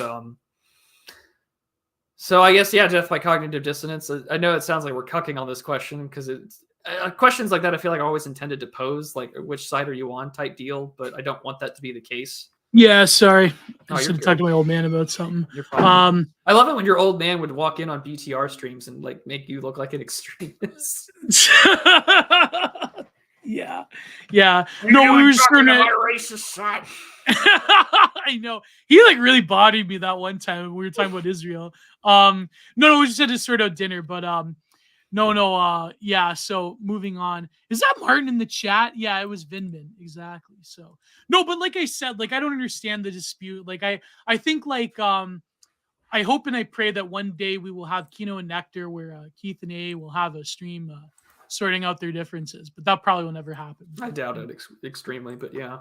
Yeah, I mean it'd be nice though. And hopefully maybe Keith would come and Content Minded, but he's got a huge backlog. I know. That's why it's rare he goes on other people's shows. He's got a huge backlog of people that request. But anyways, I'm trying to find the next super chat till we get the $50 one. Here we go. $5 by Quirty Boy 8. Gio's Mio. Gio's Mio. Do you like that one? Let me do another one. Gio's Mio. There you go. As long as you don't act like a, somewhat sensual anime girl, I think you're fine. Like we did the Lane thing. Yeah. I remember thinking, thank God people don't clip the show. The only person who has been William. Do. Well, William Wheelwright just did before we went live, which was just based as hell because we said that the future descendants in 2,000 years from now can all trace their lineage back to William Wheelwright's Aryan horde of the steppe reconquering North America. Exactly. Oh my God. You could trace 20% of the population to Will Wheelwright. God, please. $5. Speaking of Israel, $5 by your friend Cringewalk. Oh, it's evil. Totally cool. I'm sorry, Cringewalk. We must respect his conversion to Lutheranism. Yeah. But he's used to it. He's used to it. Scary thought. The internet is a parallel to the universe. It looks quite quiet up there because everyone is hiding from galactic psyops and Janny Ilamaus. That's a good one. I don't know. It reminds me of that one part where I talked about that the monologue from Oz. Is this an account? I don't know. Maybe. I'm sorry. I just put up the word out. No, I googled Alameos instead. Oh. I was trying to see if there was an account in regards. No, I think this is Ilamaus. And the first thing that popped up when I googled that specific word was an Instagram account in Israel.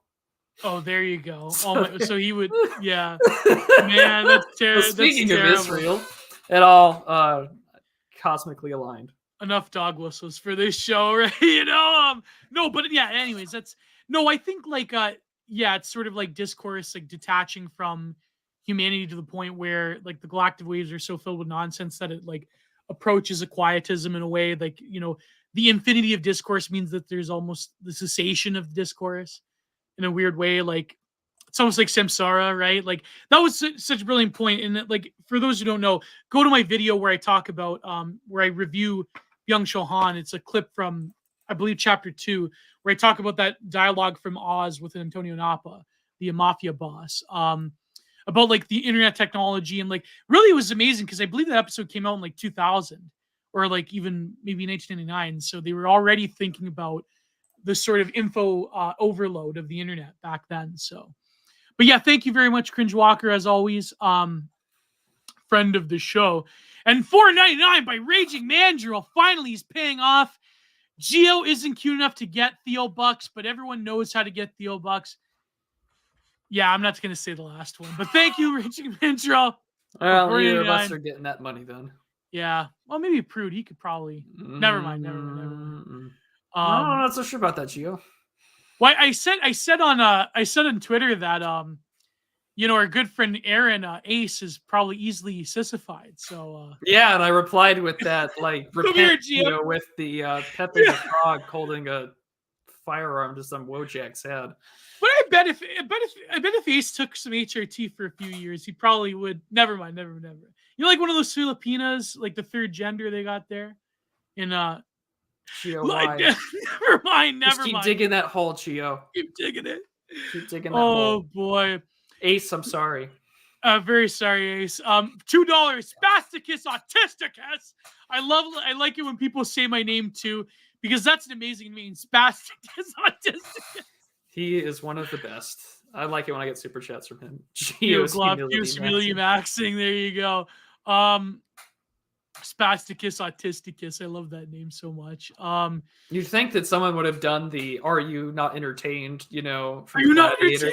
But it's the Apostasia frog. It's just like Spasticus Autisticus. I actually cried at the end of Gladiator, man. Like when the music hit. Was it Halcyon or by Orbital where they played like he's in the wheat field? Yeah, like yeah, man. Like he saw his family again in the afterlife.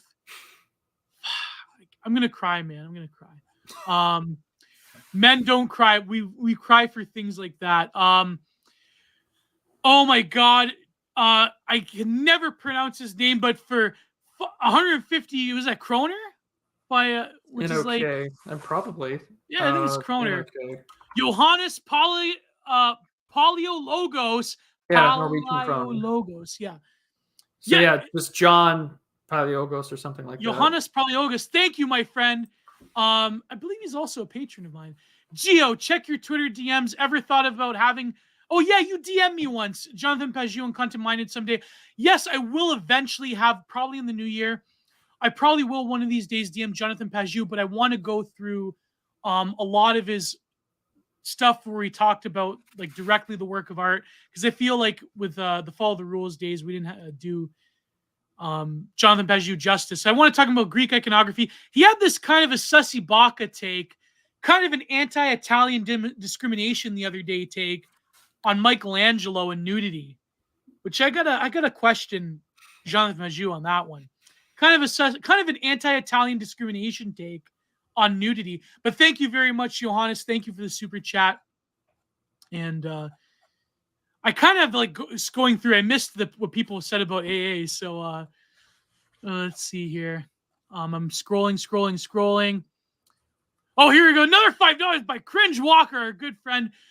What we said yesterday was the prequel to Demolition Man. They're gonna freeze Kanye. He'll wake up in Turbo America, California. I love Demolition Man. I watched Demolition Man when I was a kid. One of the best films of all time. Wesley Snipes.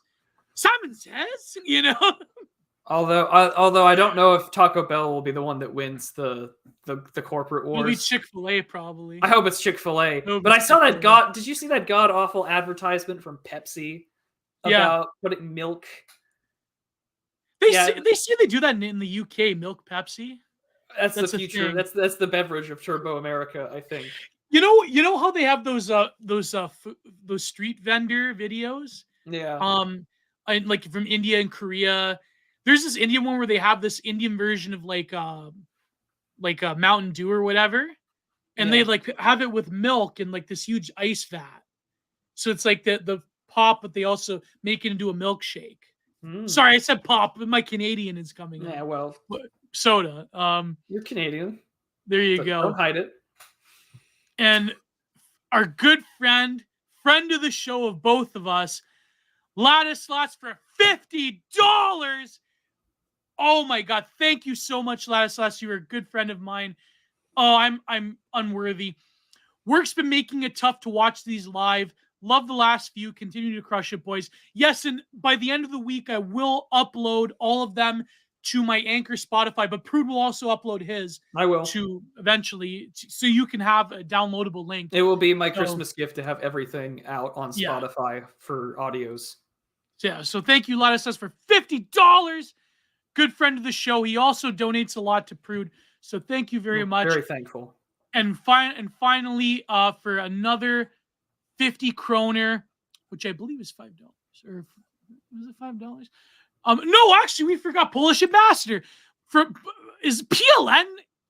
What is PLN? I mean, that's got to be it's the Polish currency, right? Yeah, but I thought they have the euro. No. Well, if Google will tell me. Do they still use the zloty? Yeah, apparently so. They still use the zloty? Oh my God. I had a friend actually. So yeah, one Polish zloty is his cousin was from Poland. He's like, yeah, we went to the euro and it absolutely devastated us when Poland switched to the euro. Gio and Prude anime review channel. I don't watch a lot of anime Polish. Oh, he did Lane.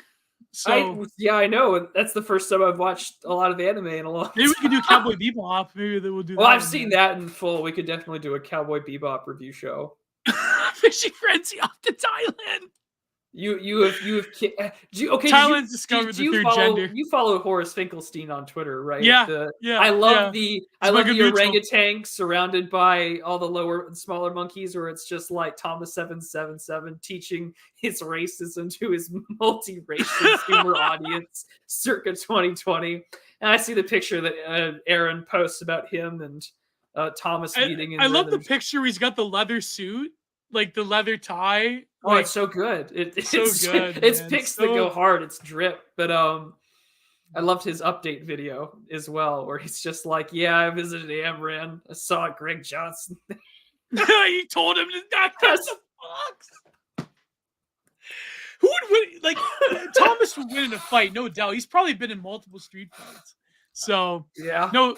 We can tell who's going to win. The white man walks alone, and we know who walks alone out of that fight. Yeah. I mean, the fact that Thomas can go up to the brothers in Chicago and basically have his like sun and red patch and like, Chirac. Yeah. He's got his rebel flag, and they don't mess with them. So we know who's winning that fight between those colors don't run, boy. Those colors don't run. So for another 50 kroner, following revelations that Digital Archipelago lads not fully on board with sensible centrism, speculations regarding their mental health abound. Well, is that going to be the AA psychopolitical technique to question our sanity? I mean, if we're gonna resort to 2017 leftist psychologizing, so be it. I'm perfectly sane. Is Sargon a sensible centrist? He's got to be now, right? Did he? Hold on. Let's just go check his bio. I think he did. He did. Yeah. Carl Benjamin. You know that meme of Sargon through the blood, like as the Reaper with like every Englishman, postmodern traditionalist, sensible centrist. Yes, he is. There you go. He followed me on all of his alts accounts. You should follow me back, fucker. But I want to grind for the Sargon follow. Maybe if he comes on the show, he can follow us. There we go. Don't say soda, Gio. Yeah, I said pop. Come on, Donald Trump Gaming. You know the score. I said pop. I would love to have him on for this show so we can just go through his career. Like, how does it feel being this kind of like rather consequential man and you just wanted to play video games and code? Well, can you try to make that happen, Prude? Because I really want the Sargon retrospective and Digital Archipelago. Yeah, so I'll ask, see what I can do. See what you can. He's not my mutual anymore because he has his old account back. But yeah, I'll ask for it. They're posting Z's in the chat. Oh my god. Oh lord. Oh boy, Z's in the chat. Well, they're listen. It's going to be known as Adamorsk again. So really soon. Fucking kidding. I'm kidding. But maybe unless. Finally, Zero Kev for $4.99. Kanye doing Elmo had me dying. Net a Yahoo. But like Dave the Distributor said, you don't beat Clown World by becoming Clown. I don't know though. Do you beat Clown World by becoming Clown World? I mean, I don't know. Let's paint the target on our forehead with a bright, I don't know. I think I'm very. I think it does move the needle though. But to be fair, I think that as performance art, but yet I'm an artist, so I think that way. But when it comes down to the practicality of it, yeah, no. I mean, it's been interesting to see two handles flip back and forth on this. Like, this is great, the noticing, everything's happening, but on the same time, it's just like this is going to set back the discourse on all these issues by like 25 years. And so, I mean, and this is what I had posted on Telegram, and I'm just gonna like read it real quick because I think it's. Do you want me to put it on screen? No, it's okay. I'll just read it. It won't take too long. I said, whether you like Trump or not, it doesn't take another fortification to keep him from running. They're just going to kill him in the primaries instead. Let's take a look at a few things. One, the FTX Alameda thing did donate a shit ton of money to the GOP. Money that is now second largest. They were one of the largest recipients besides the Democrats and Ukraine. Available to the public. That money went a lot to the current regime, the swamp, if you will. Two, a lot of that money, of course, McConnell made sure that was pulled out of races like Arizona to keep Lisa Murkowski, to keep her seat as the pro-choice bipartisan Republican woman moderate. MAGA candidates lose. 3, this is seen as a referendum on Trumpism. 4, there's almost no media coverage on Trump. Major donors are not doing much, while many rile up DeSantis for another dark horse run. Trump has met with Yi before, prior to all this stuff, back when he ran for office. The dinner situation, planned or not, hurts him. And then 6, the ADLs, Make America Hate Again, and now all this stuff posted here. Trump will be labeled as a friend to extremist fringes like never before. If you don't have to like Trump, but this is what's happening right before our very eyes. And I just think that just some people, if this is your only political focus, if you're a single issue kind of guy and say like that question is your only thing, then you're probably having a heyday right now. But I think that question is one facet. It's a big facet. I'm not going to deny that. It's a huge facet. But it's not the only one in realms of all the other politicking going on, because what we see. I think the counter argument they have is like Donald Trump didn't really run on policies. He did though. He ran on stopping wall. Foreign wars and immigration. That's all I want. That would be, whatever stops killing people that look like me in the Midwest from opioid overdoses, and the people at Sackler and Purdue have a special lamppost for them for their pillbillies email. Then I die a happy man.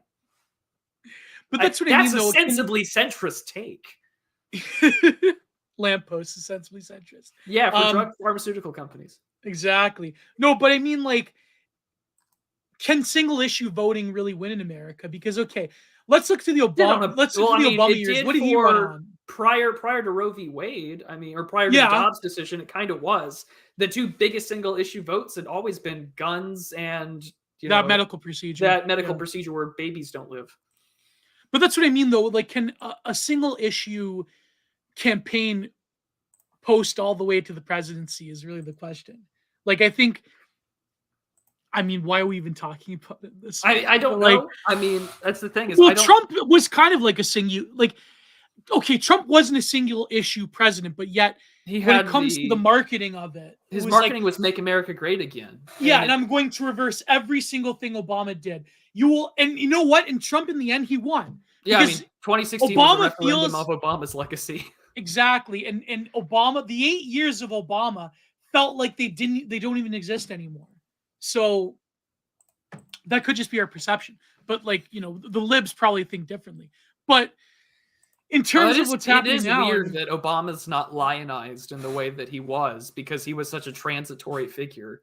Yeah, Obama went from this the monumental change in referendum on George W. Bush and Bushism and the Great Recession, but he was still anti-gay marriage. He wasn't all big on this stuff that is now the progressive mainstay. He just ushered like a neoliberal in economics. He ushered in just legally speaking, with regards to the law, the Dear Colleague letter, his Supreme Court picks, he really did help usher in what a lot of people call the Great Awakening. Yeah. Really, honestly. But even in terms of his economic, he's still, the foreign wars amplified under him. Like, it really, like the drone program, like you name it. But still the legacy of Obama, I think, will be forever tarnished by Trumpism. So that's at least one positive, at least to me. Oh yeah. But I just don't know that. Like, I just don't see a path forward for. It's not that I don't see a path forward for Kanye. It's just that, it's just that. I don't know. Like, I think here's not my point. So if you're criticizing me, don't criticize me too hard. This is the point that Jefferson Lee and Josh Neal made. So shout out to the Jefferson Lee show with Josh Neal. Josh Neal is a good friend of mine. There you go. Put that on the bingo card. It's like you have to really play to your strengths. So Ye's strength is a artist, first and foremost. That is who he is. Businessman, maybe second, he is brilliant at marketing himself. Maybe not recently, but historically at least. So I think to translate that into politics, but yet at the same time, was Trump really translatable into politics the way that Ronald Reagan was? Was Reagan an actor? Yes, but for a brief time, and he was the governor of California. He was probably one of the best governors of California.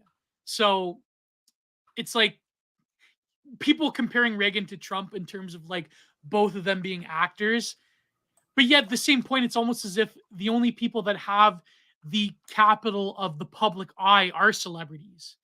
So maybe that point is mute, that like, a celebrity doesn't have any political experience and therefore isn't going to make it. I mean, Trump didn't have any political experience, but yet he's arguably, for good or for bad, one of the most transformative presidents certainly in our lifetime. So I don't know. I mean, but then at the same time, I mean, to think objectively about the performance of Alex Jones is kind of like, I mean, but at the same time, I don't know, because but I don't know, Prue, because the one thing I noticed is that, and here's the thing, people may know my opinion on the faction wars, but to be perfectly fair and objective to the AF side, the one thing I noticed was the response by the average normie online was Kanye's crazy, but like, it wasn't like, the only like performative moralism and outrage I saw was from the usual suspects, from like the Ben Collins and the, I mean, I guess now Biden, but whatever intern controls his Brandon's Twitter account, but still, like, the performative outrage by the left was always going to be there when that happened.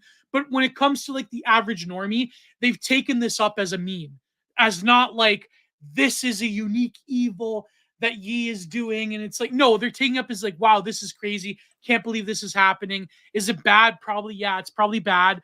But they're taking it up the way that meme culture would take it up. Not like the way that the, ADL or whoever takes it up. Do you notice that as well, Prue? Or do you think I'm just being too generous? I mean, some are opting to not get involved. I mean, yeah, some people want to step over it or not look into it. I'm sort of waiting and seeing what the fallout's going to be. I'm very curious to see what this does in regards to, because I mean, like, even if Yi survives this, then we know probably maybe something there. But there's a massive shift happening. But at the same time, I'm thinking to myself, it is an untouchable subject for most people. It's an untouchable subject for most, but it's also like, okay, to go out of our online ghettos, we have to realize it's an untouchable subject for vast. Well, yeah, I mean, people, I mean, I was in a space with Martin and talking about this, and he was just all like, how do you overcome like 70 some odd years of like Schofield Bible and, evangelical Zionism? Just like, not to mention, just it's not going to happen overnight. Yeah, right. Like, I mean, if this is the start of something, in terms of the way people are taking it up, I feel it probably is a start of something. People are like more shocked that it is Yi more than anything. Like, I've noticed like the performative moralism has only been coming from like diehard like leftoid people and anti what accounts. Like, they're not the responses before he got his Twitter account banned again. Were like, whoa, this is crazy, he's tweeting again, oh no. Like, I feel like it's becoming memeified to the point where, not that the topic itself is safe, it will never be like safe, you know what I mean? We have to admit it'll never be safe, right, for normie consumption. But in terms of the way it's being taken up, it's sort of like, whoa, this is crazy, rather than, oh my god, like, the Painter of Austrians is going to come again and it's going to be terrible. And it's like, it's more of like the average like normie stan Twitter person is like, oh my god, this is crazy. Like, it's, maybe that's just my perception, but I'm trying to be like, well, like I said, actual policy, like, it's the different worlds, right? Everyone lives in their own, pseudo reality, as Littman would say. And so I'm I don't sure know the average boomer liberal watching CNN talking like, for example, the way they've managed to demonize AJ, right? Like, I'm sure the average boomer liberal watching it on CNN is going to be like, wow, this is terrible. But in terms of online discourse, I'm seeing like a pretty universal take that it's crazy, oh my god, it's insane, but not like it's evil the way that Brandon framed it, or the intern working for Brandon framed it. Yeah, like, I don't know, it's just called it demonic. But then again, I mean, like, what was like a few episodes back, like, it's, Derrida calls it hauntology, like the specter of Marx. I'm sorry, like, the boomer truth regime is just the hauntology of that guy. And that guy, yeah. So The Painter of Austrians. So yeah, I don't know, like, what do you guys think? Of course, like, I mean, like, I'm Let trying us to know in the comments. Yeah, exactly. So, we have another one. So this is by Zero Kev. Yeah. Right. Zero Kev for $4.99. I'm in a Twitter group chat with a bunch of Middle Eastern centrists, and they think Yi linking up with Nick and Alex is the funniest thing ever. Yeah, I'm sure. Like, people, like, you got to realize, outside of the West, people in like the Middle East and in maybe Eastern Europe, well, not Eastern Europe, but like in different parts of the world, Palestinian Twitter is wild. Yeah, man. Yeah. I think, like, if I'm being totally honest, I don't see a lot of good things happening from this, but I think, like I said, if I'm looking at it from the lens of an artist, barring my love or dislike of the characters involved, from the lens purely of performance art, I think, like, this is far leagues above Complete the System or any other, like, Frog E-Rate performance art. I think, like, this is, like, probably the final boss of, like, E-Rate performance art in the IRL sphere. So, in meat space. So, I don't know. Maybe we're just digging our own holes here. I don't know, because who am I going to defend, right? But anyways, it was very interesting what happened, to say the least. We do live in interesting times. And I mean, I was listening to the whole thing yesterday. Me too. While yeah. I was getting some work done, I was just thinking to myself, Yeah. well, this can either go really, really well or really, really bad. Really, really bad. So, I think that here's the thing. Because of how we're all in our own niche spaces, I'm kind of glad that thing happened yesterday for us to talk about it today. Yeah. In a roundabout sense, because it's like, well, we're all in our own little internet communities. They're all kind of semi-permeable. So not everyone's going to buy in that this is the greatest thing ever because the question's making the mainstream. It's like, well, but in the real world, for normiedom, or the people that watches MSNBC or CNN or even Fox News, this is the guy that just lost, billions of dollars, filed for bankruptcy. He ICBM'd his career. Yeah. So, I mean, like, that, if there was a way to go out in the midst of filing for bankruptcy, this would be it. And for them, to them, this is a ghetto to them, So I guess I'm just trying to view it in every possible lens. And so I just don't, It truly was a glorious pyre to witness, though. I mean, if you're going to go out in a Viking-style funeral pyre, that's the way to go, I guess. But I just think that the long-term impact is going to be a really great way to accelerate more online surveillance, UK-style harms bills and things like that. But in America, could that even work, though? Well, it doesn't have to work legally speaking through a law. It just means more of the security state doing what it's been doing since 2015. True. So, I mean, in Canada, this, of course, imagine how much power they have now with the biomedical security state and state surveillance. Yeah. So, yep. Well, no, you know what's funny? Like, this really is the indictment of Canada. The C11 thing? Yeah. Where they want to regulate content. It's so bad that even if you're a Canadian that's on, like, going on YouTube or Google, YouTube puts up a little, like, information box, like, hey, why don't you read this because you're Canadian, where they say that, listen, legally we can't speak against the government or any governments, but we're going to keep you informed that it could potentially impact the way that you curate YouTube. And so if even Google, who owns YouTube, is, like, chiding Trudeau's government, it's bad. It's bad. So if Sweet Susan is looking to Justo and saying, I don't think it's a good idea, I think it's going to probably screw over us at YouTube and our Canadian viewers. Maybe it's not a good idea. Maybe you shouldn't pass this bill. Something's bad. But anyways, well, last week was a short episode. This is a particularly long episode. So final shilling, unless someone wants to get into final super chat, just to give me money or a manual typewriter. So this has been a great stream, though. It's been great. Oh, it's been good. Very good. So yeah, please go watch my episode with Cal Crucius on Content Minded. Go and look at Prude's episode, and also Prude being on Cigar Stream with AA. That was quite informative. Yeah, we got to talk about Nicholas Aldo's article. But yeah, I have a new video out called Amnestic Democracy. I'm going to have a new video out tomorrow instead of my regular show. So it'll be a video on revisionist and hegemonic states and how that sort of applies to the larger political sphere. So yeah, lots of good stuff coming, and there'll be some patron exclusive stuff dropping Saturday as well. So I will be all caught up with things now that I'm done with some of my doctor's appointments, and the news has been good. So with all that being said, thank you all for supporting the show, and we'll see you guys soon. Yep.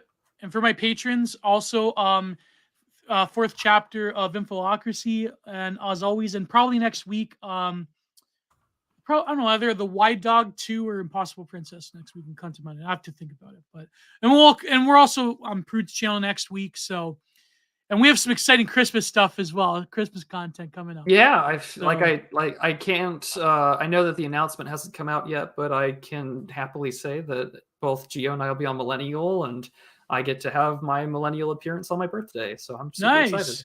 I believe I'm on the 18th, but I kind of screwed up because I thought that 2 was in my time EST, but really it was in Millennial Woes' time. So I don't know. I can probably do 9 in the morning. It's all right. So there you go.